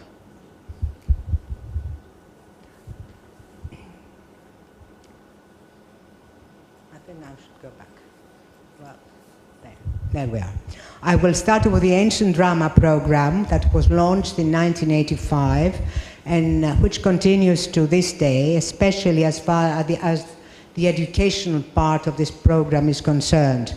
This is a multi-phased, a rather varied program that includes international symposia, theater performances, and other activities such as workshops, seminars, and physical training programs addressed to young artists and students of theater studies of the universities and drama schools.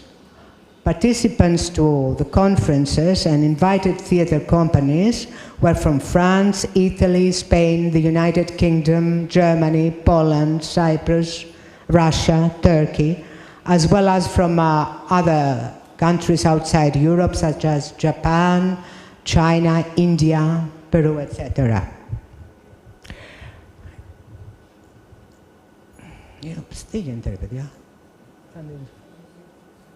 Oh, here we are. Take some time. Now, recently, as of 2018, special tributes to leading theater directors who have systematically cooperated with the center are organized. This year, for instance, we cooperated with the Grotowski Institute in Wrocław. Last year, we organized a very interesting educational program directed by the great theater director Anatoly Vasiliev. And in 2019, we collaborated with the Odin Theater and Eugenio Barba. In brief, I would describe the Ancient Drama program as a multicultural and multilingual forum on the dramatic art that encourages an ongoing dialogue between peoples of different cultural heritage. As regards to the other programs of the center, conferences take place. Put this down, sorry. Conferences take place all the year round. They are organized either by the center exclusively or in cooperation with other parties. I would like to mention a few topics just to give you an idea.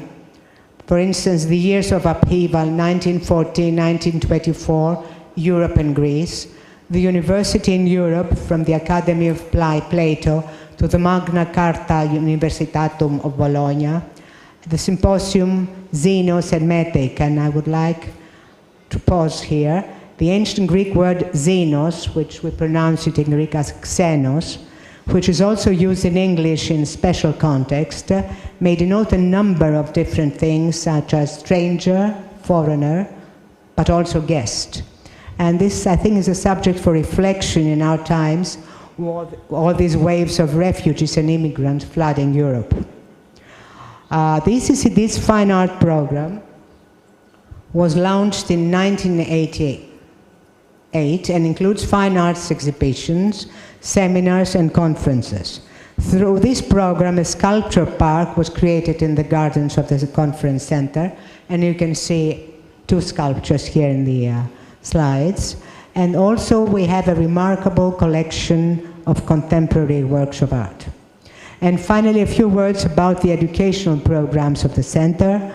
The seminars on ancient Greek language and culture for teachers of classics of the secondary education from various European countries. The European student contests that were addressed to high school students that studied ancient Greek, as Mr. Zafuto did, I suppose. And this program was integrated in 2005 in a similar program of the Ministry of Education. And of course, more recently, the Delphic Academy of European Studies that Professor Roilos mentioned in his video message. I hope that these examples help illustrate how the center has worked all these years to incorporate it in its activities issues such as cultural diversity and cultural dialogue.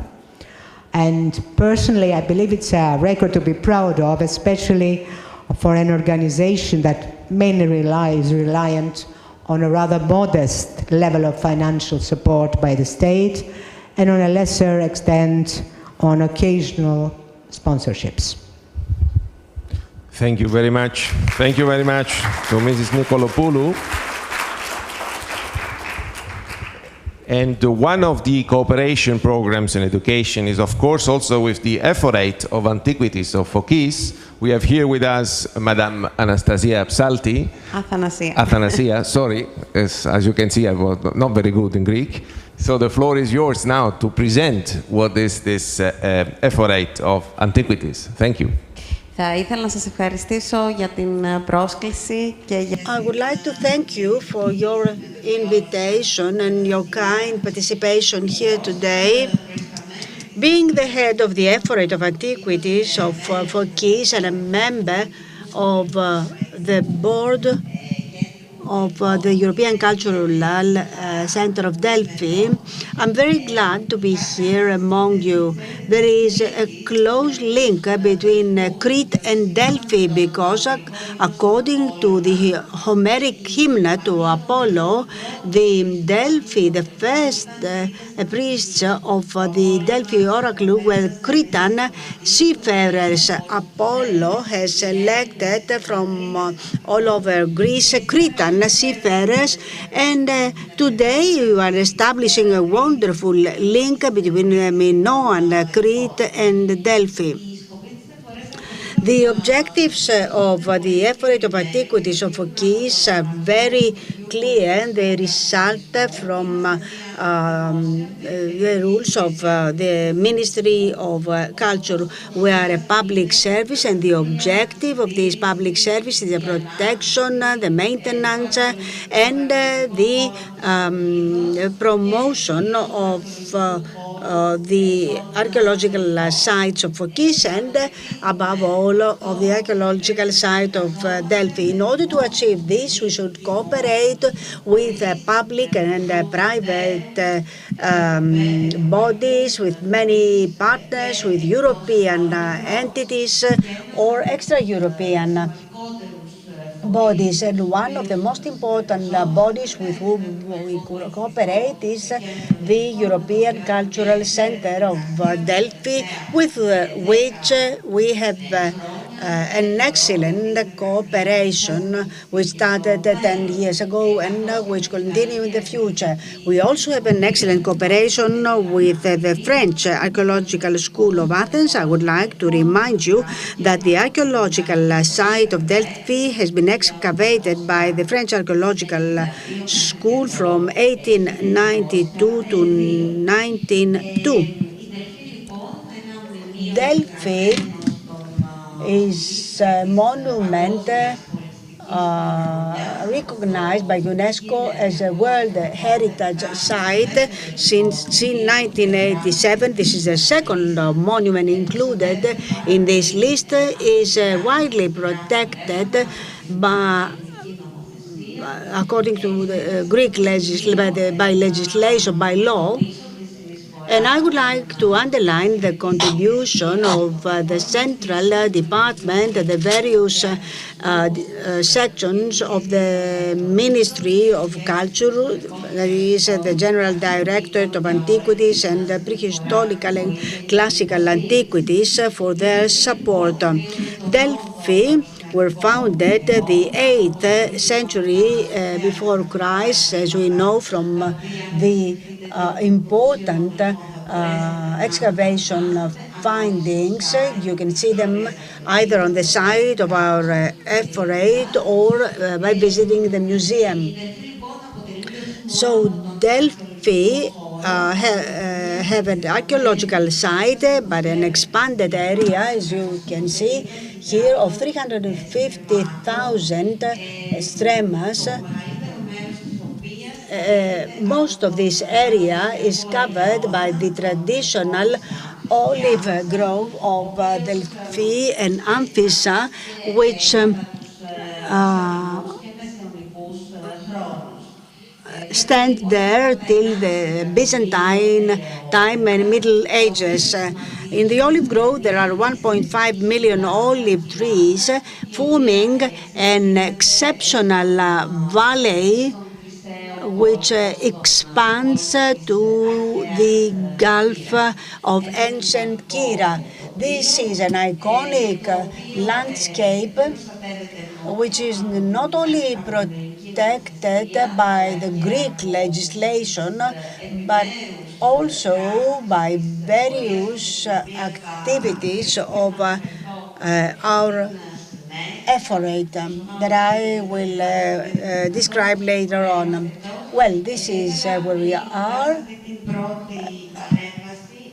At the end of my first intervention, and recalling what Mrs. Kitson-Nikolopoulou said, I would like to underline how important the protection of an archaeological site is and how important it is to establish a link with the local community and, above all, with the children. Thank you very much. Thank you. Thank you very much. So we have seen actually as the olive has been quoted as a sort of a message, as a sort of a bridge between different civilizations. So we actually thought that we could not invite if Mr. Yorgos Karabatos, who's the executive director of the Olive Tree, so more symbolic than olive is impossible. What would you tell us about this route that is linking the olive tree? Thank you. Χρειάζεται να πατάω το κουμπάκι. Όχι. Well, I would like to wholeheartedly thank Mr. Dominioni for inviting us, for inviting me here today. I would like to thank my dear friend and co-traveler, Mr. Stathakis. Thank you very much, moderator. The route of the olive tree, it started in 1998 with motorcycle friends, buddies. We thought, to create something that would benefit all of us, and so we started a tour around the Mediterranean. An activism, a type of activism. We like stating that the olive tree route is an activism, kilometers of intercultural dialogue, more than 500 points of interest, a network of numerous people from all over the Mediterranean. So what is it that unites us with all these people? Well, we have the same problems. We have the same needs, and we believe that cultural roots can contribute through intercultural dialogue to promote peace and sustainable development. However, current affairs and events are not helpful, not at all helpful, because apparently not everybody understands what we call peace and sustainable development and intercultural dialogue in the same way. And this is why our effort needs to go on and on. Now, let's see. In these routes, what have we seen? What have we realized? Well, we keep seeing that the rural areas of Europe and the Mediterranean are constantly being faced with major challenges: desertification, aging people, tired people, people who do not really understand what a cultural root is, and maybe they don't care at times, unfortunately. And why don't they care? Because they can't really utilize this tool that can offer them so much. So what is my conclusion? I'm glad Mr. Dominioni is here. Well, we need Erasmus projects specifically designed for cultural roots in order to educate, at least in the rural areas, the farmers who will never maybe learn what we have been talking about here yesterday and today, but they need to be educated in order for them to be proud of their areas, of their localities. And because if they are not proud, then the endeavor won't succeed. Our endeavor won't succeed. So In conclusion, we need to find ways, Mr. Domignani, to create ad hoc Erasmus projects for cultural roots to educate all those involved in cultural roots. Thank you very much. Thank you, Mr. Karabatos, for this passionate intervention. We are running very late. I see that the lunch is 13:30, but we still have a second round of mini Erasmus, if I can quote your expression. So we have moved from Strasbourg to Delphi to Phokis to Kalamata. So we go back to Strasbourg. So Mrs. Kitsou-Milonas, quickly, what is the cooperation? If you could see the oracle of Delphi, would you see the cooperation with the Council of Europe? Thank you. I think that very, very quickly, what the interventions of the Professor Oilos and Ms. Nikolopoulou showed is that from the Council of Europe and in the center of Delphi, we are reflecting on how to enhance this cooperation, on how to find avenues which can build the bridges that you mentioned before, Mr. Zafuto. There are two, Professor Oilos already mentioned three, which we will have to follow up on future discussions, but there are two main elements that I would like to bring forward now. The first one is that the Delphi Center has observatory status in the Steering Committee for Culture. So I mentioned before that in the Council of Europe, standard setting activities are very important in the context of intergovernmental cooperation. So the Center has the possibility to participate in these standard setting activities under a specific format, which is this observatory status, which means that without having right to vote in the preparation of our standards, they still have the possibility to contribute with very important insight. So this would be one of the future work that we can undertake. A parenthesis, already today, what we are doing, thanks to the contribution of all the members of the board, Greek or of other nationalities, thanks to Stefano, it was, we had the possibility to win, Mr. Stathakis, I think you mentioned this yesterday, a collective bet of how to give the visibility to this work. So this session is already that. The standard setting and the observatory status is another avenue.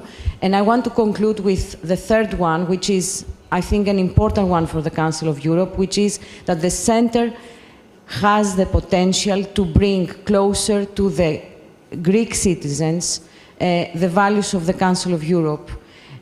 The Council of Europe is not an organization with legally binding judgments delivered by the European Court of Human Rights only. It is an organization assisting member states, 46 member states, in building on its values. And my hope is that the Center builds and takes on this ownership in order to facilitate our visibility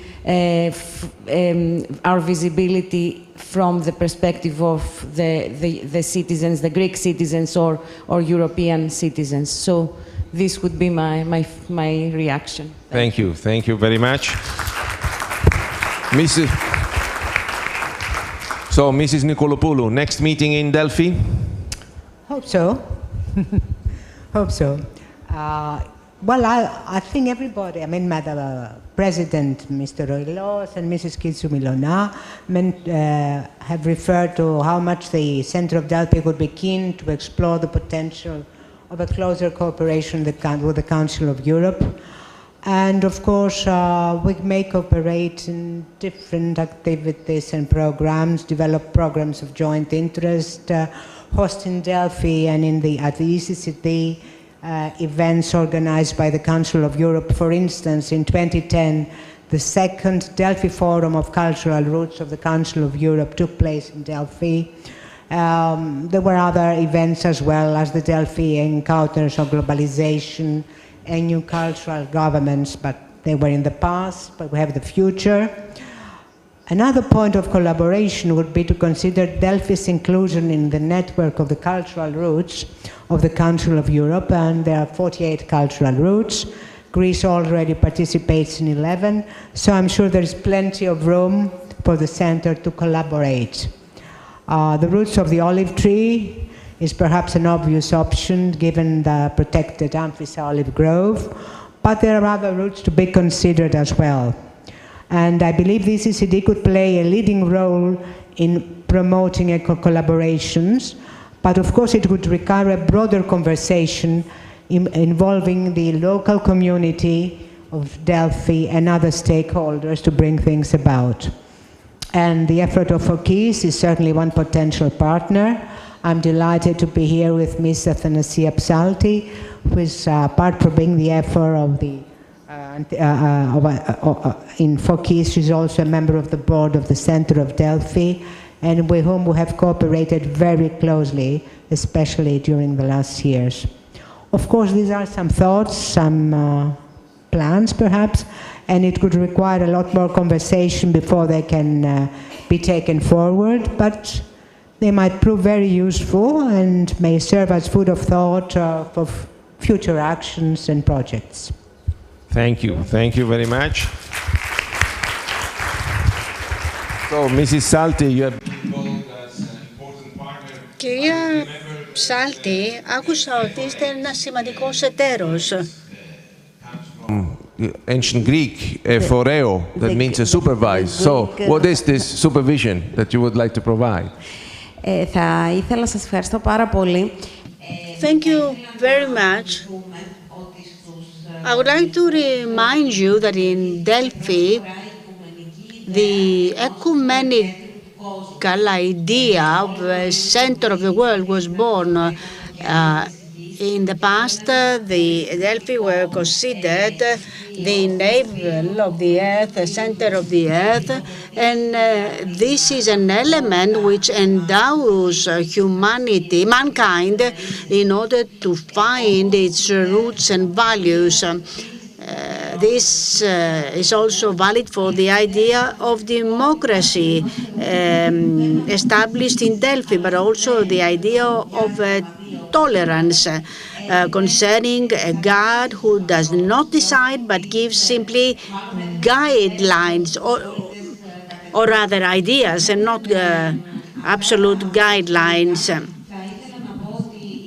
With these few words, I would like to say that Delphi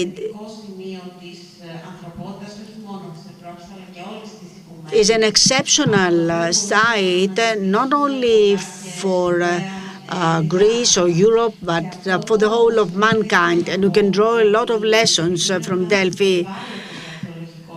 Delphi is a very vulnerable archaeological site, and the Minister of Cultural and Sports, making use of European funds, among others, is promoting various projects for the promotion and the maintenance of the monument. The archaeological site is protected 24/7. It is Delphi are a unique place for our country, and two important projects are being implemented: the restoration of the ancient theater of Delphi and the project of the protection of the archaeological site from landslides, and these are made with funds of the Recovery and Resilience Fund. So I might have the next visit in Delphi, as you said, and let me thank you once again. Thanks to you. And quickly, Mr. Karabatos, you spoke about a strong message coming from Olive as peaceful cooperation between the people of the Mediterranean, and probably not only, since now with global warming we have olive everywhere. Shall we organize next meeting in Kalamata? How would you see the cooperation with Delphi Center?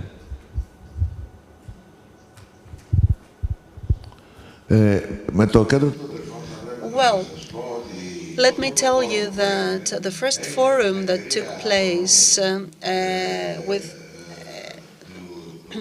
was on the occasion of the assignment of the award of the recognition of the olive root in 2006, and this is when the first forum took place, and this is when the platform of Delphi was created, which created the opportunity for an multicultural and intercultural dialogue. So we created a real platform within the framework of which we can talk about anything. With reference to what I have said earlier and to what I said at the end, the challenge for Mr. Dominioni for the Erasmus project. Anyway, let me tell you that the Mediterranean experience, because many rural areas are threatened by becoming extinct, we decided to create a program which is called Century-Old Olive Trees Speaking. What does this mean? We choose rural areas, we create local action groups with the participation of schools, the society, local communities. They write the history of their place. This is a history that olive trees, century-old olive trees know, but they learn how to narrate it. So travelers are able to find out, to discover rather this history through the olive trees. And this is the value chain that we create in the area of the Mediterranean. Narrate the history through the olive trees. And Delphi, they could constitute a valuable part of this chain because this initiative, which started back then with the platform of intercultural dialogue, could be continued in Delphi, and we could meet in Delphi once or twice per year to talk about the needs of the rural areas before they are deserted, before they are completely affected by desertification. What is my result? We need Erasmus projects to educate farmers. If they are not educated, they will never be able to perceive the value of cultural roots. So they will not have the possibility to benefit from them. Thank you very much. We are running very much out of time, but if there is one quick question from the floor. Anybody? No? Okay, so then we close. Wish you very good lunch. Thank you very much for your attention. See you later. Pardon. Yes. Could you please introduce yourself? Yes, can you hear me? Yes. Okay. I am from the Ministry of Culture and the Hellenic Ministry of Culture and Sports, and also Vice Chair for the Cultural Roots. I would like to address a question to Mrs. Kytou Mylonas, because we have heard Mrs. Roylow's vision, and we also have heard of Mrs. Nicolapoulou presentation with all the activities that are already being developed by the European Culture Center of Delphi.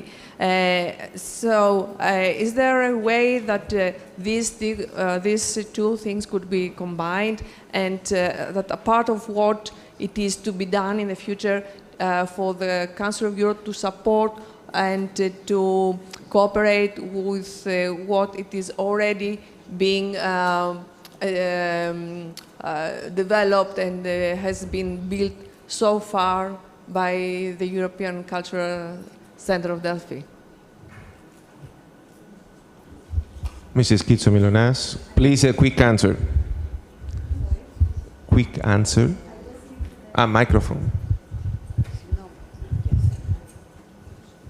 I'm really sorry for this, Mr. Zafuto, but I have missed half of the question. So if you can just repeat one sentence of your question.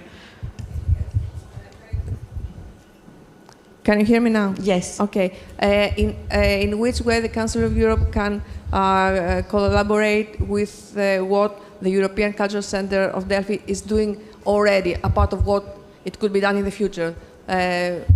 These wonderful activities that Mrs. Nikolapoulou has already described, how the Council of Europe could support them and be part of them. This is the reply is very, very easy. This is exactly what we are discussing now. If these activities do not have the international dimension in terms of the values and the spirit on which we are working, it is very difficult to find the exact target that we aim to reach. So this is exactly what we are discussing now, and I hope that we will manage to be very quickly able to go further. Thank you. Thank you very much. Thank you very much. Thanks for your attention. So now there will be lunch and then come back to this room. Thank you.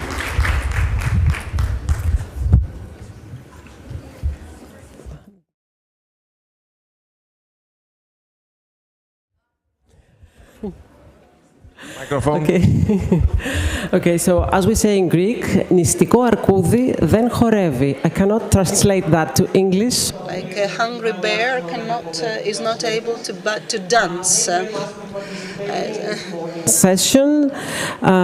It's now my pleasure to invite you all to enjoy your lunch break and the company, of course, of all our forum participants during lunch.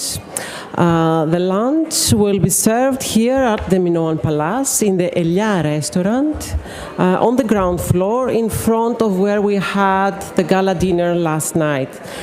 Just make sure that you will be back to the conference room by 3 o'clock. Enjoy your lunch. Καλή όρεξη.